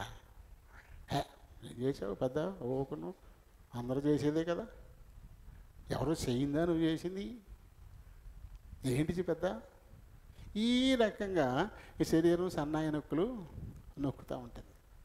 ఎవడో చేస్తే తప్పు ఉప్పు అయిపోద్దా ఏంటి? 10 మంది చేస్తే తప్పు ఉప్పు అయిపోద్దా కదా. దీన్ని మనం చాలా జాగ్రత్తగా ఆలోచించాలి. ఒకటి యోహాను పత్రికలో 1వ అధ్యాయంలో 7వ వచనం నుంచి చదువుదాం. ఆయన వెలుగులోనున్న ప్రకారం మనమును వెలుగులో నడిచిన ఎడల మనము అన్యోన్య సహవాసం దేవునితో. ఎందుకంటే ఆయన వెలుగై ఉన్నాడు. ఆయన వెలుగులో నడుస్తున్నాడు. కాబట్టి నువ్వు కూడా వెలుగులో నడిస్తేనే ఆయనతో సహవాసం కలిగి ఉంటావు. ఎందుకంటే నువ్వు చీకట్లో ఉంటే వెలుగు ఉన్న కంటే చీకటి ఉండదు. వెలుగుకి చీకటికి పొంతన కుదరదు. కాబట్టి నువ్వు వెలుగులో ఉండాలంటే ముందు నువ్వు చీకటిని నువ్వు తీసేసుకోవాలా, నువ్వు వెలుగు అవ్వాలా. అప్పుడు వెలుగుతో అన్యోన్య సహవాసం కలిగి ముందుకెళ్తావు. తర్వాత అప్పుడు ఆయన కుమారుడైన యేసుక్రీస్తు ఆయన యొక్క రక్తం ప్రతి పాపము నుండి మనలను పవిత్రులుగా చేయును. చదువు. మనము పాపము లేని వారమని చెప్పుకొని ఇట్లా ఏంటి? ప్రతి పాపాన్ని ఆయన క్షమించేస్తాడా? ప్రతి పాపాన్ని ఆయన రక్తంతో కడిగేస్తాడా? పాపం ఉంటే కదా. నాలో ఏం పాపం ఉంది? నాలో ఏ పాపం లేదు. నేనేం పాపం చేశాను? ఏమైనా హత్య చేశానా? ఎవరిదాన్ని దోచుకున్నానా? ఏం చేశాను? నేనేం చేయలే అని అనుకుంటున్నాం. మన శరీరం అదే అంటది. శరీరానికి పెద్ద పెద్ద పాపాలే పాపాలు. నరహత్య చేస్తేనే అది పాపం, లేదా దోపిడీ చేస్తేనే అది పాపం, అది వ్యభిచారం చేస్తేనే అది పాపం.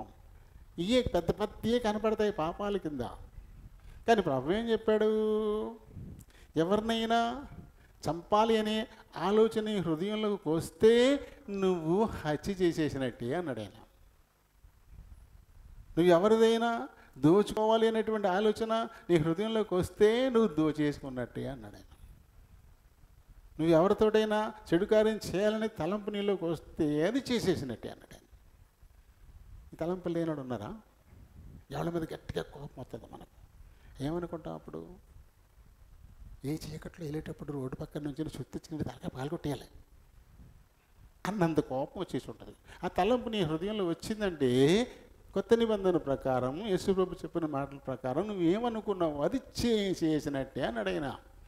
అని అనుకోకుండా ఉన్నాం మనం, అనుకోకుండా ఉన్నామా? అంత దీర్ఘశాంతం ఉందా మనకి? ఎవరిని అలా అనుకోలేదా? వీడు ఎప్పుడు చేస్తాడో, వీడు ఎప్పుడు రాలిపోతాడో అనుకోలేదా? వీడి కళ్ళు ఎప్పుడు పొడిగిపోతాయో అనుకోలేదా? వీడి కళ్ళుకి ఆకలి పొడి చెయ్యి అనుకోలేదా? చాలా సందర్భాల్లో తీవ్రమైన కోపం, నిజంగా అన్యాయానికి గురైనప్పుడు ఆటోమేటిక్గా ఇలాంటివి మనకు వచ్చేస్తాయి, తలంపులు వచ్చేస్తాయి. పైకి వినపడకుండా పెదాలు పలికేస్తాయి కూడా. కొంతమంది లోపల అనుకున్నట్టు పైకి కూడా అనేస్తారు. అది లోపలే అనుకున్నాం అనుకుంటారు కానీ బయటకు వచ్చేది కొంతమంది అలా చేస్తారు. మరి ప్రభు చెప్పిన ప్రకారం ఈ తలంపు నీలో కలిగిందంటే అది నువ్వు అప్పుడే చేసేసినట్టు అని చెప్పాడు ఆయన. మరి ఇలా అనుకోని వాళ్ళు ఉన్నారా? అంటే వీళ్ళందరూ పాపం చేసిన వాళ్ళే కదా, కానీ అది ఒప్పుకుంటారా? ఏం చేశాను నేనేం చేయలేదు కదా. నీకు తలంపు పుట్టింది, నువ్వు అప్పుడే చేసేసావు. అది పాపం అని ఆయన చెప్తున్నాడు కదా. మరి దాన్ని గ్రహించినప్పుడు నిజమే ప్రభువా, నాకు ఎలాంటి తలంపు కలిగింది, అవతలో నన్ను బాగా బాధ పెట్టినప్పుడు ఈయన చంపేద్దే బాగుండని కోరిక కలిగింది, ఆ రకంగా నా హృదయంలో నేను హత్య కూడా చేసేసాను, దయతో అలాంటివి రాకుండా నీ దీర్ఘశాంతము నాకు దయచేయి నాయన. చేతుల్లో మేకులు సుత్తులతో బాధేస్తూ ఇంకా ఎటకారం హేళన చేస్తూ ఉంటే ఆయన ఏమనుకోవాలి మనసులోను? రే ఇప్పుడు పోతున్నానులే, నేను మళ్ళీ తీర్పుకి వస్తాను కదా, అప్పుడు నీ సంగతి వెళ్తాను అనుకున్నాడు ఆయన. తండ్రి మీరేం చేస్తున్నారో మీరు ఎరుగరు కనుక వీరిని క్షమించు నాయనా అన్నాడే తప్ప మనసులో కూడా వారి మీద కోపాన్ని ఆయన ప్రదర్శించలేదు. మనసులో అనుకున్న పాపమే. ఇలా అనుకోని వాళ్ళు ఎవరున్నారు? మనం చదువుతాం కదా, ఇర్మియాలో చదువుతాం కదా, ఇర్మియాలో ఎక్కడది? హృదయము అన్నిటికంటే మోసకరమైనది, అది ఘోరమైన వ్యాధి కలిగింది, దాన్ని ఎవడు ఎక్కడన్నది? చదండి. హృదయము అన్నిటికంటే మోసకరమైనటువంటిది, అది ఘోరమైన వ్యాధి గలది, దాన్ని గ్రహింపగలవాడు ఎవడు? అది మనకు తెలియదు. ఇలాంటి వ్యాధి, పాపంతో నిండిపోయినటువంటి వ్యాధి మన హృదయంలో అది ఉండిపోయింది. అది లోన ఉండిపోయింది కాబట్టి, మనుషులకు కనబడట్లేదు కాబట్టి నువ్వు చాలా యథార్థవంతురాలివి అనుకుంటారేమో. కానీ హృదయాంతర్యాలు పరిశోధించేటువంటి దేవునికి అది ఏమన్నా దాచబడుద్దా?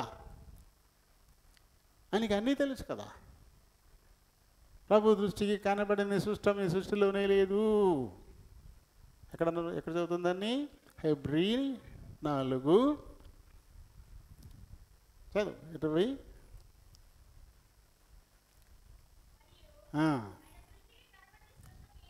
ఆయన దృష్టికి కనబడని సృష్టము ఈ సృష్టిలోనే లేదు. అదే ఇర్మియా 17:10లో యెహోవాను నేను హృదయమును పరిశోధించువాడను, అంతరింద్రియములను పరీక్షించువాడను. హృదయాల్ని పరిశోధించేవాడిని నేను, అంతరింద్రియాల్ని పరిశోధించేవాడు. కాబట్టి నువ్వు లోపల అనుకునేవి అని తెలియకుండా ఉంటాయా? అని తెలియకుండా నువ్వు దాచిపెట్టగలవా? ఇన్ని మార్లు అనుకోలేదు నువ్వు. మేడ మీద బాగా ఉందో కట్టేస్తున్నాడు. ఎప్పుడో ఒకప్పుడు దొంగలు అడిపోయి మొత్తం అంతా అటుకెళ్ళిపోవాలి. అక్కడ దోచుకున్నారు, ఇక్కడ దోచుకున్నారు, ఇండు దోచుకోడే ఎవడను అనుకోలేదా మనం? పేపర్లో చదువుతున్నాం, టీవీలో చూస్తున్నాం, అక్కడ తోసేశారంట, ఇక్కడ తోసేశారంట. ఇప్పుడు ఈయన ఎవడో దోయిడే, అబ్బో కాళ్ళు ఎక్కడి నుంచోట్లేదు నేల మీద. ఇలాంటి తలంపు హృదయంలో కలిగింది అంటే నువ్వు అప్పుడే పాపం చేసేసావు. మరి మనం పాపం లేని వారం అనుకుంటేలా? నేను పాపిని అని ఒప్పుకుంటే ఆయన రక్తంలో ప్రతి పాపాన్ని కడిగి శుద్ధీకరించేస్తాడు ఆయన. కాబట్టి ఏం చేయాలి? అతిక్రమాన్ని దాచిపెట్టకూడదు, దాన్ని ఒప్పేసుకోవాలా, దాన్ని విడిచిపెట్టేసేయాలి. ఇంకా అప్పుడు కనికరం మనం పొందుతామని ప్రభు ఇస్తున్నటువంటి పిలుపిది. ఆయన ఎంతో ఆశతో ఉన్నాడు. నా పేరు పెట్టబడిన ఈ జనం తన దుర్మార్గాన్ని వదిలేస్తారేమో, నా దగ్గరికి వస్తారేమో, ప్రభా నేను పాపం చేశాను అని దగ్గర ఒప్పుకుంటారేమో. అప్పుడు వీరి పట్ల నేను కనికరాన్ని చూపిస్తాను, వీరి ప్రతి అవసరత తీరుస్తాను, వీరి ప్రతి బలహీనత నుంచి విడుదలనిస్తాను. వీళ్ళని ఆశ్చర్యకరంగా పైకి నేను తీసుకెళ్తాను అని తలంపు ఆయన చక్కగా కలిగి ఉన్నాడు. అది మన పట్ల ఆయన చేయకుండా మనమే ఆయన్ని అడ్డగించేస్తున్నాం. మనకి తెలియట్లేదు. తెలియకుండానే ఆయన మనకి ఏమీ చేయకుండా ఆయన అశక్తుడుగా చేతులు కట్టుకొని కూర్చునేలా మనం చేసేస్తా ఉన్నాం. నేను నిన్ను కనికరిస్తాను, నీ అతిక్రమాన్ని ఒప్పేసుకో, దాన్ని ఇంకా విడిచిపెట్టి నేను నిన్ను కనికరిస్తానంటున్నాడు ఆయన. ఆయన కనికరం ఎంత గొప్పది! పెంట కుప్ప మీద నుంచి నిన్ను అత్యధికంగా ఎత్తి నిలబెట్టగలిగేటువంటి గొప్ప కనికరం అది. ఎర్ర సముద్రాన్ని పాయలు చేసి 6 నెలలను నడిపించిన కనికరమైనది. బండను చీల్చి దానిలో నుంచి సెలయేళ్ళు ధారలుగా పుట్టించి దాహార్తిని తీర్చినటువంటి కనికరమైనది. ఎడారి అడవి ప్రయాణాల్లో ఎక్కడ ఆహారం సంపాదించుకొని లేని పరిస్థితుల్లో దేవదూతలు తినేటువంటి మన్నా అనేదాన్ని ఆకాశాన్ని నుంచి 40 సంవత్సరాల పాటు కురిపించి పోషించిన కనికరమైంది. ఆయన చేయలేనిది ఏదైనా ఉందా? ఇంత కనికరాన్ని నీ పట్ల చూపించాలని నేను ఆశపడుతుంటే నా అతిక్రమం ఏం చేయలేదు, నేను చేయలేదు, చేస్తే మాత్రం ఇలాంటివి ఎవరు చేయలేదు, నేనే చేశాను, నేనే ఒప్పుకునేది, నేను పోయింది ఈదులో పండేసుకోవడం కాకపోతే. శరీరం అలాగా నిన్ను అణిచేస్తాను, దేవుని కనికరాన్ని నువ్వు పొందకుండా చేసేస్తాను, దేవుణ్ణి అశక్తుని చేసేస్తుంది నీ పట్ల. ఆయన ఎంత ప్రేమ కలిగిన వాడు, ఎంత కనికరం కలిగిన వాడు. యెహోవా అంటే ఏంటో అని ప్రకటించాడు కదా. ఇక్కడ నిర్గమకాండము 34వ అధ్యాయంలో 6వ వచనాన్ని చదవండి. అతని ఎదుట యెహోవా అతనిని దాటి వెళ్ళొచ్చు. యెహోవా అంటే ఏంటంటే కనికరం, దయ, దీర్ఘశాంతం, విస్తారమైన కృపా సత్యములు కలిగినటువంటి దేవుడు. మనము యోగ్యులం కాకపోయినా, మనము అర్హులం కాకపోయినా మన పట్ల ఆయన చూపిస్తున్న విస్తారమైనటువంటి కృపా కనికరాలు ఇవి చాలావా ఆయన ఆరాధించడానికి? ఆయన ఆరాధించడానికి ఎందుకంటే ఆయన కావాలా? ఏ యోగ్యత లేని వాని పట్ల ఆయన చూపిస్తున్నటువంటి ప్రేమ, చూపిస్తున్న జాలి, చూపిస్తున్న కనికరం ఇవి చాలావా ఆయన మనం ఆరాధించడానికి? మన ప్రభు ఆరాధనీయుడు, సర్వశక్తి సంపన్నుడు, సమస్తము చేయ తగినటువంటి వాడు, చేస్తకి చాలినటువంటి వాడు. ఆయన నీ ప్రతి అవసరతను తీర్చడానికి చాలినటువంటి వాడు. ఈ లోకంలో నువ్వు 70 ఏళ్ళు ఉన్నా, 80 ఏళ్ళు ఉన్నా, ఏ లోట్లు లేకుండా నిన్ను పోషించడానికి చాలినవాడు. ఆయన మాటే ఇచ్చాడు. ఆకాశ పక్షులు వాటిని పోషించట్లేదు నేను, వాటికంటే నువ్వు శ్రేష్ఠుడివి కాదా? గడ్డి పువ్వులు చూడు ఎంత చక్కగా అలంకరింపబడ్డాయో, సొలొమోను కూడా అలా అలంకరింపబడలే. అలా నేను నిన్ను అలంకరించిన, పొద్దున కనపడి సాయంకాలం రాలిపోయేటువంటి ఆ పువ్వుని అంత చక్కగా అలంకరించిన నేను, నా పోలికిచ్చి, నా స్వరూపం ఇచ్చి చేసి, నా ఆత్మ నుంచి నిన్ను నేను మర్చిపోతానా? నీకు నేను సాయం చేయనా? ఆయన మాట ఇచ్చినటువంటి దేవుడు. ఆయన ఆరాధించడానికి ఎంతకంటే ఎక్కువ కారణాలు మనకి కావాలా? దేవుడి మాటలను దీవించును గాక. ఆరాధన చేద్దాం. అంటే బిగినింగ్ ఓన్లీ, ఇంకా ప్రారంభంలోనే ఉన్నాం. ఇంకా 5 వచనాన్ని మనం నేను చిత్తమెత్తి వచ్చే వారం కూడా మనం ధ్యానిద్దాం. ప్రేమ కలిగిన మా ప్రియ పరలోకపు తండ్రి, కనికర సంపన్నుడా, వందనాలు స్తోత్రాలు. మీ కృప చొప్పున ఇంతవరకు మా మధ్య నుండి యెషయా 55వ అధ్యాయంలోని 7వ వచనాన్ని బట్టి మాకు నేర్పించిన ఆత్మీయ సత్యాలను బట్టి హృదయపూర్వకంగా మిమ్మల్ని స్తుతిస్తూ ఘనపరుస్తున్నాను. విన్న ఈ మాటలు మా పిల్లలు తమ హృదయాల్లో భద్రపరుచుకుని, నా పేరు పెట్టబడిన నా జనులు తమ్ము తాము తగ్గించుకొని నాకు ప్రార్థన చేసిన యెడల, తమ దుర్మార్గాన్ని విడిచిపెట్టి నాకు ప్రార్థన చేసిన యెడల వారి ప్రతి అవసరత నేనే తీర్చేటువంటి దేవుణ్ణని మీరు చెప్పిన మాటను బట్టి హృదయమారా మిమ్మల్ని స్తుతిస్తూ ఘనపరుస్తున్నాం. మా అతిక్రమాన్ని దాచుకోకుండా దాన్ని మీ దగ్గర ఒప్పుకొని దాన్ని వదిలేస్తే ఖచ్చితంగా మమ్మల్ని కనికరించడానికి ఈ కుమారుని యొక్క రక్తంలో మా పాపాలన్నింటినీ కడిగి శుద్ధీకరించి నేనిచ్చే రాజ్య వారసత్వాన్ని ఇవ్వడానికి చాలినటువంటి దేవుడు మీరు. నాయన, మిమ్మల్ని ఆరాధించడానికి ఎంతకంటే మాకు కారణం కావాలా? నమ్మదగిన దేవా, మా ప్రియులు ఇప్పుడు ఆరాధించబోతున్నారు. మీరు ఆత్మ ఉన్నారు కనుక ఆత్మతోనూ సత్యముతోనూ ఆరాధించలాగా సహాయం చేయమని మా ప్రభు అయిన యేసు నామమున అడిగి వేడుకుంటున్నాను మా పరమ తండ్రి. ఆమేన్. Praise lord. కొరింథీయులు రాసిన మొదటి పత్రిక 11వ అధ్యాయము 27వ వచనం అందరం కలిసి చదువుకుందాం. కాబట్టి ఎవడు అయోగ్యముగా ప్రభు యొక్క రొట్టెను తినునో లేక ఆయన పాత్రలోనిది త్రాగునో వాడు ప్రభు యొక్క శరీరమును గూర్చియు రక్తమును గూర్చియు అపరాధి యగును. దేవుడు పరిశుద్ధ వాక్యం దించును గాక. ఆమేన్. కృపా సత్య సంపూర్ణుడా, వందనాలు స్తోత్రాలు. మరొక మారు మీ కృపాసన్నిధికి వస్తున్నాము. మా వెనుకడిలోనికి తేవడిన లేఖన భాగాన్ని దీవించండి. ఈ లేఖనాన్ని బట్టి దీని నుండి బలహీనుడు ప్రభా మాట్లాడడానికి నిలబడబోతుండగా కొద్ది నిమిషాలు నన్ను బలపరచండి. మీరే మాట్లాడుకుని మహిమ తెచ్చుకున్నాం. చాచబడిన మా పిల్లలందరినీ నేను కొద్ది సమయం తమ హృదయాలు చెవులు పరలోకపు గౌను వైపు కేంద్రీకరించేలాగా సహాయం చేయమని ప్రభువైన యేసు నామమున అడిగి వేడుకుంటున్నాను మా పరమ తండ్రి. ఆమేన్. Praise the lord.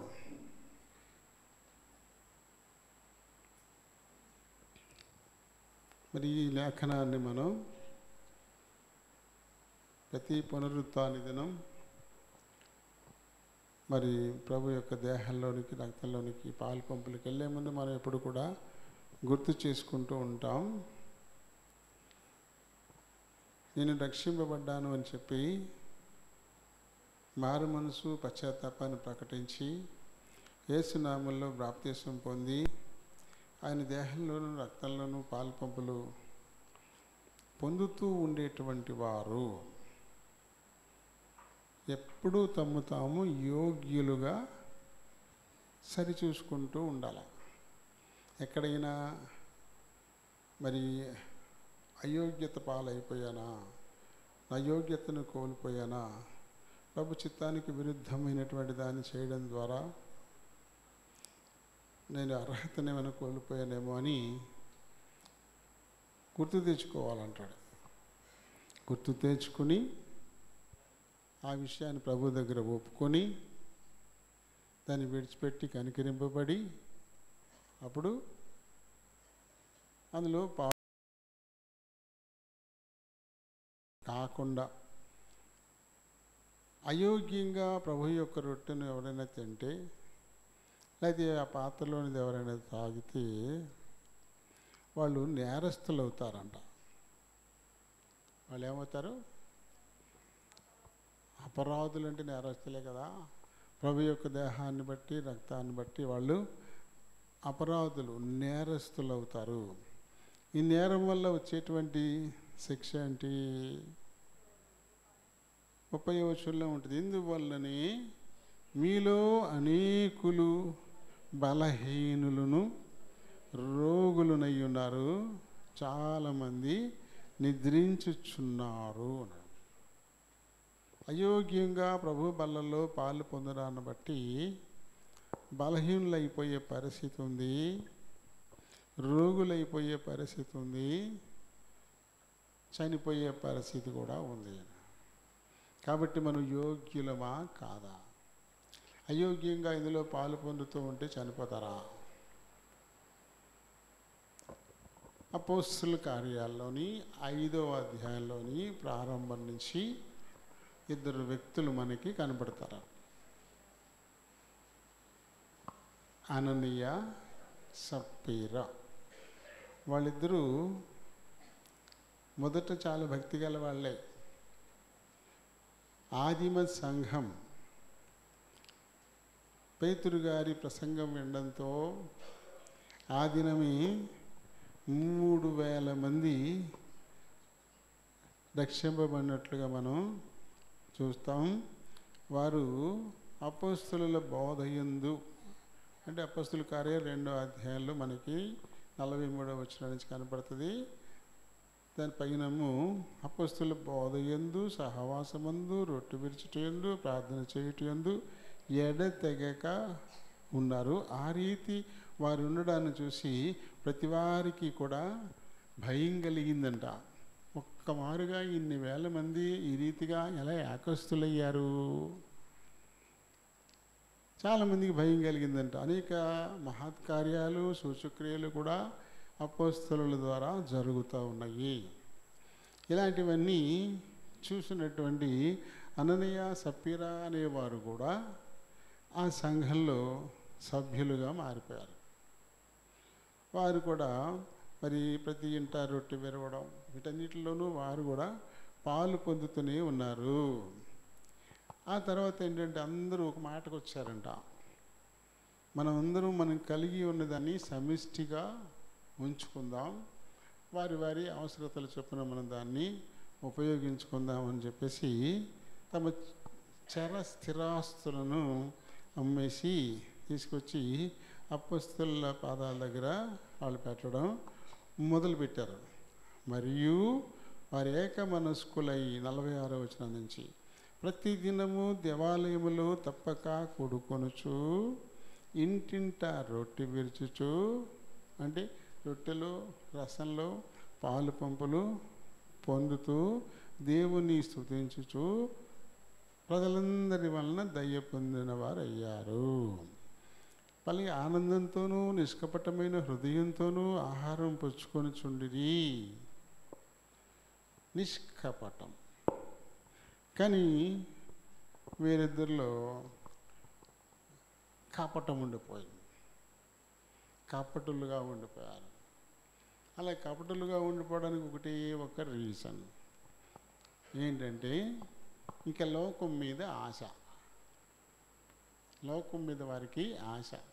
వారు లోకము నుంచి ప్రత్యేకింపబడిన వారి సంఘంలో సభ్యులైపోయారు. వారితో పాటే ప్రతిదినము కూడుకుంటున్నారు, రొట్టె విరుస్తున్నారు. ప్రభు దేహానికి సాదృశ్యమైన రొట్టెలో, ఆయన రక్తానికి సాదృశ్యమైన రసంలో పాలు పంపులు పొందుతూనే ఉన్నారు. కానీ లోకం పూర్తిగా వారిని విడిచిపెట్టలేదు. లోక ఆశ వారిలో ఉండిపోయింది. కానీ అది లేనట్టుగా వీళ్ళు నడుచుకుంటున్న విధానాన్ని బట్టి వాళ్ళు కపటులు, వేషధారులు, కపటులుగా వాళ్ళు ఉండిపోయారు. అందరూ పట్టుకొచ్చేస్తూ ఉన్నారు కదా, మరి మనం కూడా మనకున్న భూమిని అమ్మేసి మనం అపోస్తలులకి దగ్గర ఇచ్చేసేద్దాం, మనం కూడా అందరితో పాటు సమిష్టిగా ఉందామనే ఒక మంచి ఆలోచన వారిలో నివసిస్తున్న దేవుని ఆత్మ ద్వారా వారికి వచ్చింది. ఆత్మ శరీరానికి, శరీరం ఆత్మకి ఎప్పుడు ప్రతికూలంగా అవి కోరుకుంటూ ఉంటాయి అని మనం ఇందాక చదివాం. వారి ఆత్మ ఇలాంటి ఒక మంచి తలంపు ఇచ్చింది. ఆ పొలాన్ని అమ్మేశారు, రిజిస్ట్రేషన్ కూడా చేసేసారు, కొనుక్కున్నవాడు డబ్బు ఇచ్చేశాడు, అది పట్టుకొచ్చారు, ఇంట్లో పెట్టారు. ఇది తీసుకెళ్ళి పేతురు గారికి ఇచ్చేయాలి, అపోస్తలులకు ఇచ్చేయాలి. ఇప్పుడు మళ్ళీ శరీరం పట్టుకుంది వారిని. శరీరానికి ఆత్మకి మధ్యన ఒక ఘర్షణ.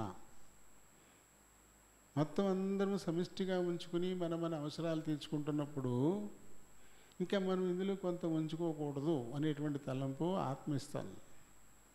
ఇది మీదే కదా, మీ అవసరాలకు మళ్ళీ వాళ్ళని అడగాలి కదా.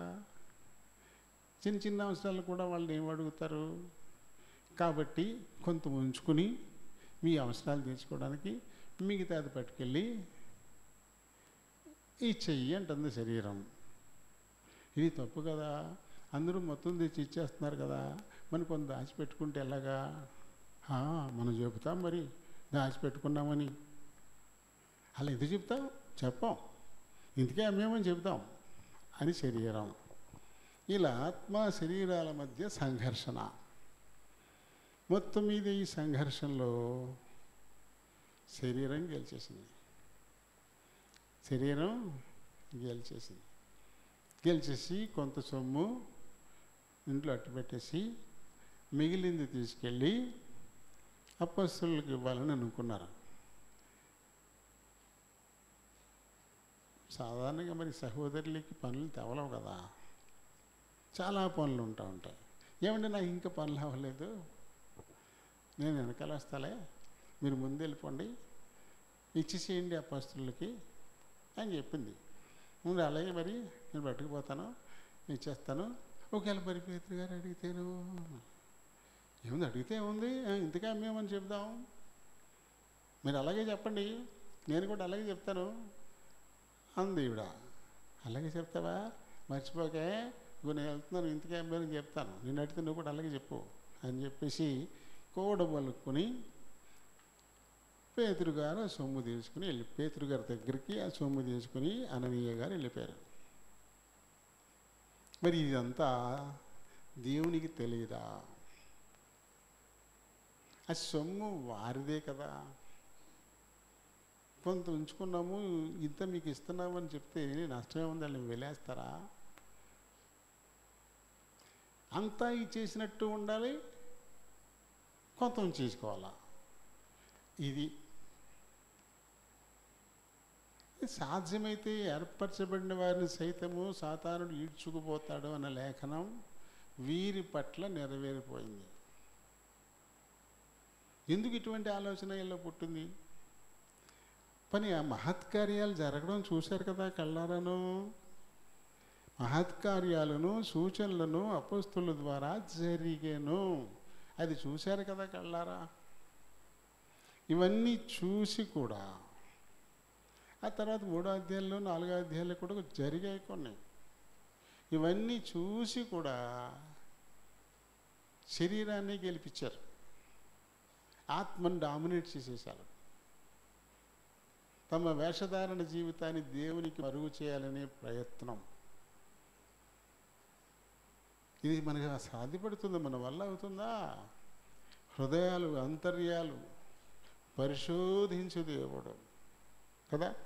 మరి ఇందులో మనకు ఉంటే తర్వాత 3వ అధ్యాయం దగ్గరికి వచ్చేసరికి అక్కడ దేవాలయం దగ్గర అడుక్కునేటువంటి వాడు ఉంటాడు, ఆయనకు కుంటోడు ఉంటాడు, ద్వారం దగ్గర కూర్చుని అడుక్కోవడానికి బిచ్చం అడగడానికి కూర్చుంటాడు. అది వీళ్ళకి తెలీదా? వాడు వీళ్ళ దగ్గర నాకు ఏదైనా దొరుకుద్దేమో అని ఆశగా చూస్తే వచ్చి, వెండి బంగారం మా దగ్గర లేవు కానీ మేము కలిగి ఉన్నది మీకు ఇస్తున్నాము, నజరేయుడని యేసు నామములో లేచి నడవండి అన్నాడు. అది పుట్టిన కాడి నుంచి ఇప్పటి వరకు లేచి నుంచున్నది లేదు, నడిచింది లేదు, మోసుకొచ్చి కూర్చోబెడుతున్నారు, అడుక్కుంటున్నాడు, సాయంకాలం మోసుకెళ్ళిపోతున్నారు. అలాంటి వాడు లేచి గంతులు వేసేసాడు. వెండి బంగారం వల్ల అవుతుంది ఈ పని? వెండి బంగారం వల్ల పని జరిగితే అందరూ చేసేసుకుంటారు కదా. ఎలాంటివి మా దగ్గర లేవు. మా దగ్గర ఒకటి ఉంది, అది వెండి కంటే విలువైంది, బంగారం కంటే విలువైనది, మళ్ళీ మాణిక్యాల కంటే విలువైనది. ఇవేమీ చేయలేనటువంటి కార్యం చేయగలిగినటువంటిది మా దగ్గర ఉంది, అది యేసు నామం. ఆ నామంలో నేను నీకు ఆజ్ఞాపిస్తున్నాను, లేచి నడు అంటే లేచి నడిచాడు. అది వీరు కళ్ళారా చూశారు కదా.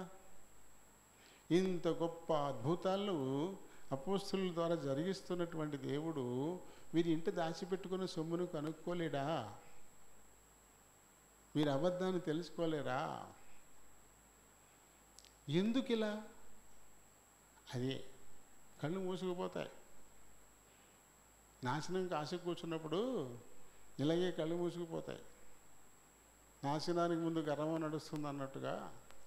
ఏంటంటే మిగతా వాళ్ళ దగ్గర ఏమీ లేదు, అందరూ పేతురు దగ్గర చేయి చాచుతారు, మా దగ్గర ఉంది, మేము ఎవరి దగ్గర చేయి చాచాం అనేటువంటి గర్వం, అంతే కదా. అననీయ పట్టుకెళ్ళాడు. సారీ, ఆవిడ ముందు జాగ్రత్తలు చెప్పి పట్టుకెళ్ళాడు. అమ్మో జాగ్రత్తమ్మా, మళ్ళీ మాట తేడా వచ్చేద్దో, నేను ఇంతకే అని చెప్తాను, మర్చిపోతామేమో అని గట్టిగా హెచ్చరించి మర్చిపోకే అంటే వెళ్ళాడు. పట్టుకుపోయి పేతురు దగ్గర పెట్టాడు. ఆయన ఇందుకే అమ్మేరా అన్నాడు. అని మాట్లాడుకున్నారుగా ముందే. అయ్యయ్యా ఇంతకేమో అమ్మిందల్లా అమ్మిందంతలే పట్టుకొచ్చేసామండి. నిరభ్యంతరంగా అబద్ధం చెప్పేశాడు. పేతురుకు తెలీదా? ఎందుకు పరిశుద్ధాత్మను మోసం చేయడానికి ఈ రీతిగా నువ్వు సమ్మతించావు? ఎందుకు ఇలా? ఆ సొమ్ము మీ దగ్గర ఉన్నప్పుడు మీదే కదా, ఎందుకు ఇలా చేశారు అని అండంతోనే నేల మీద పడి చచ్చిపడ్డాడు. అప్పుడు యవనస్తులు వచ్చారు, ఆ బిడ్డ అతను తీసుకెళ్ళిపోయి పాతిపెట్టేశారు. ఈ తర్వాత కంగారుగా పని అది తెగిలింది. పాపం పైటి చెంగుతో మూతి చేతులన్నీ తుడుచుకుంటూ ఆదరాబాదరాగా ఈవిడ వచ్చేసింది. ఈవిడికి ఒక ఛాన్స్, అననీయకు లేదు కానీ ఈవిడికి ఒక ఛాన్స్. ఎందుకంటే తన భర్త ఎదురు రావాలి, మళ్ళీ రిమైండ్ చేయాలి, ఏమో ఈ మర్చిపోతామేమో అని చెప్పాలి. అలా చెప్తాకేం ఎదురు రాలా, అక్కడేమీ కనపడలా. ఏంటి ఇలా ఉంది వాతావరణం, ఇక్కడ ఏమి ఏమైపోయినా నేను ఎదురు రావట్లేదేంటి అని చెప్పేసి పక్క వాళ్ళు వాళ్ళే బాబు మా ఆయనగారు అని అడుగుండాలా. ఏమీ లేకుండా మరి మాట్లాడుకున్నారు కదా ఇద్దరు కలిసి. నేరుగా పేతురు గారి దగ్గరికి వెళ్ళిపోయింది. ఆయన మళ్ళీ ప్రశ్న వేశాడు. మళ్ళీ అది ఏ సమాధానం? ఎందుకమ్మా మీరు దేవుని పరిశుద్ధాత్మను మోసగించడానికి మీరు ఎందుకు కూడబడుకున్నారు? మీరు ఆ సొమ్ము మీ దగ్గర ఉన్నప్పుడు అది మీదే కదా అని. ఇదిగో నీ పెనిమిటిని పాతి పెట్టిన వారి పాదములు వాకటనే ఉన్నాయి, వారు నిన్ను కూడా తీసుకెళ్ళిపోయి పాతి పెట్టేస్తారంటే తను కూడా చచ్చిపడింది. తనను కూడా తీసుకెళ్ళిపోయారు. మరి ఆ ఇల్లు, ఆ ఇంట్లో దాచిపెట్టిన సొమ్ము ఎవరి సొత్తు? ఎవరి సొత్తు అయ్యి ఈడ్చుకెళ్ళిపోయింది. సాధ్యమైతే ఏర్పరచబడిన వారిని సైతము ఈడ్చుకొని పోవడానికి సాతానుడు చాలని వాడు. కాబట్టి నిరంతరము ప్రభు వైపే మన చూపు ఉండాలి. శ్రీమంతుడైన దేవుని వైపు మన చూపు ఉండాలి. స్త్రీ మీద కాదు, స్త్రీ కాదు, శ్రీ అంటే సిరి అంటే ధనం, సొమ్ము, వీటి మీద కాదు. ఆ సిరినిచ్చిన శ్రీమంతుడైన దేవుడు, ఆయన మీదే దృష్టి ఉండాలి. ఆయన యందు బలవంతులం కావాలి, ఆయన యందు ధనవంతులం కావాలి. ఆయన ఎందుంటే చాలా, ఆయన సిరి మందే కదా. కానీ వాళ్ళిద్దరూ చనిపోవడానికి కారణం ఏంటి? వాళ్ళు అయోగ్యంగా ప్రభు బల్లలో పాలు పొందుతున్నారు, వేషధారులుగా బతుకుతూ ప్రభు బల్లలో పాలు పొందుతున్నారు. దాంతో ఏమైపోయారు? చనిపోయారు. అది పౌలు గారు ఇచ్చిన హెచ్చరిక. ఇందువల్లనే అంటే అయోగ్యంగా పాలు పొందడాన్ని బట్టి మీలో అనేకులు రోగులు బలహీనులు అవుతున్నారు, చాలామంది చనిపోతూ ఉన్నారు. కాబట్టి నిన్ను నువ్వే పరీక్షించుకో. నీకు యోగ్యత ఉందా? అయోగ్యంగా ఉన్నావా? అయోగ్యంగా ఉంటే త్వరపడి చేపెట్టుకో, ప్రభుని అడుగు. ఏ విషయం వల్ల నువ్వు అయోగ్యురాలిగా అయిపోయావో ఆ విషయం ప్రభు దగ్గర ఒప్పుకో. నాయన ఇక్కడ ఇలా తప్పిపోయాను, దారి తప్పిపోయాను, దయతో నన్ను క్షమించనైనా మానవ మాతృరాలని చెప్పేసి ప్రభు దగ్గర ఒప్పుకొని క్షమాపణ అడిగితే ఆయన క్షమిస్తాడు. అప్పుడు అర్హత మనకు వస్తుంది. ఆ దేహం రక్తం మనల్ని ఆత్మీయంగా బలపరుస్తుంది. ప్రతి వారం తీసుకునేదే కదా, ఇప్పుడు కొత్తగా ఏమైనా నేను తీసుకుంటున్నానా అని ఆలోచన కూడా సాతానుడు పుట్టిస్తాడు. నీకు ప్రతిరోజు కొత్తే. రోజు చూసే సూర్యోదయమైనా నిన్నటికి వాళ్ళకి తేడా లేదా? రోజు పడుకునే రాత్రినా నిన్నటికి వాళ్ళకి తేడా లేదా? రోజు తినే తిండి అదేనా? పొద్దునికి రాత్రికి తేడా లేదా? అంటే ఎప్పటికప్పుడు కొత్తే. అదే విధంగా ఎప్పుడూ మనం ఉండం. అదే రకమైనది ఎప్పుడు తినం, అదే రకమైన చూపు ఎప్పుడు చూడం. ప్రతిరోజు ప్రారంభమే మనకి. మిగతా విషయాలు అలా వదిలేసుకుని వెళ్ళిపోతుంటాం. కానీ ఆత్మీయ విషయాల్లో అది కుదరదు, వదిలిపెట్టకూడదు. ఎప్పటికప్పుడు మనల్ని మనం చాలా జాగ్రత్తగా చూసుకుంటూ ఉండాలి. ఖచ్చితంగా ఊరు వెళ్ళామనుకోండి, జేబు అత్మానంతో అడుగుకుంటాం, జేబులో డబ్బులు ఉన్నాయి ఎవరిని కొట్టేయాడా, కొట్టితే ఎలా వెళ్ళాలి ఇంటికని అత్మానం చేసుకుంటూ ఉంటాం కదా. మన ఎందుకు ఎవరు తీస్తాడా అనుకున్నాం అనుకో, అవసరం వచ్చినప్పుడు జేబులో చేయడితే ఎవడో కొట్టేసాడు, ఇక ఉండవు. అప్పుడు ఏం చేయాలా? అందుకని చాలా జాగ్రత్తగా కాపాడుకుంటా చూస్తాం. జేబులో పెట్టి దానికి ఒక పెన్ని ఈసి పెట్టి పడుకుండా రాలిపోకుండా ఎవరికి దొరకకుండా చాలా భద్రంగా దాచుకుని వెళ్తాం.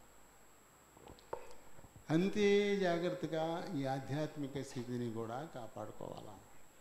సాతానుడు బహు చురుకైన వాడు, బహు నేర్పరి. చాలా సులువుగా చిక్కులు పెట్టి మన స్థితిని మార్చేస్తాడు. కాబట్టి క్షణం మారిపోతూ ఉంటాం మనం. కాబట్టి వారానికి ఒకసారి తీసుకునేటప్పుడైనా ఏం చేయాలి? ఒకసారి చెక్ చేసుకోవాలి. ఈ వారం దినాల్లోనూ ఎక్కడైనా నా ప్రభువుకి ఇష్టం కానిది నేను చేశానా, పోకూడని స్థలాలకు నేను పోయానా, అనకూడని మాటలు ఏమన్నా అన్నానా, నా ప్రభువుకి అవమానం తెచ్చే విధంగా నడుచుకున్నానా, ఇవి ఒక్కసారి గుర్తు తెచ్చుకొని మళ్ళీ ప్రభు దగ్గర క్షమాపణ అడగాలంట. ఇందాక చెప్పుకున్నట్టు అతిక్రమాన్ని దాచిపెడితే వర్ధిల్లం, దాన్ని ఒప్పుకొని విడిచిపెట్టి కనికరింపబడి అప్పుడు ఆయన దేహంలో రక్తంలో పాలు పంపులు పొందితే అది మనకి మేలుకరం. కాబట్టి ప్రతి వారు కూడా ఈ విషయం ఆలోచించి ఒక్కసారి కళ్ళు మూసుకొని గుర్తు తెచ్చుకొని ఎక్కడైనా అపరాధం ఉన్నట్టు అనిపిస్తే కనికరించడానికి ఇష్టపడేటువంటి దేవుడు మనకున్నాడు. ఆయన దగ్గర అడిగి ఒప్పుకొని దాన్ని విడిచిపెట్టేసి ఇందులో పాలు పొందుదాం. దేవుడి మాటలు దీవించును గాక.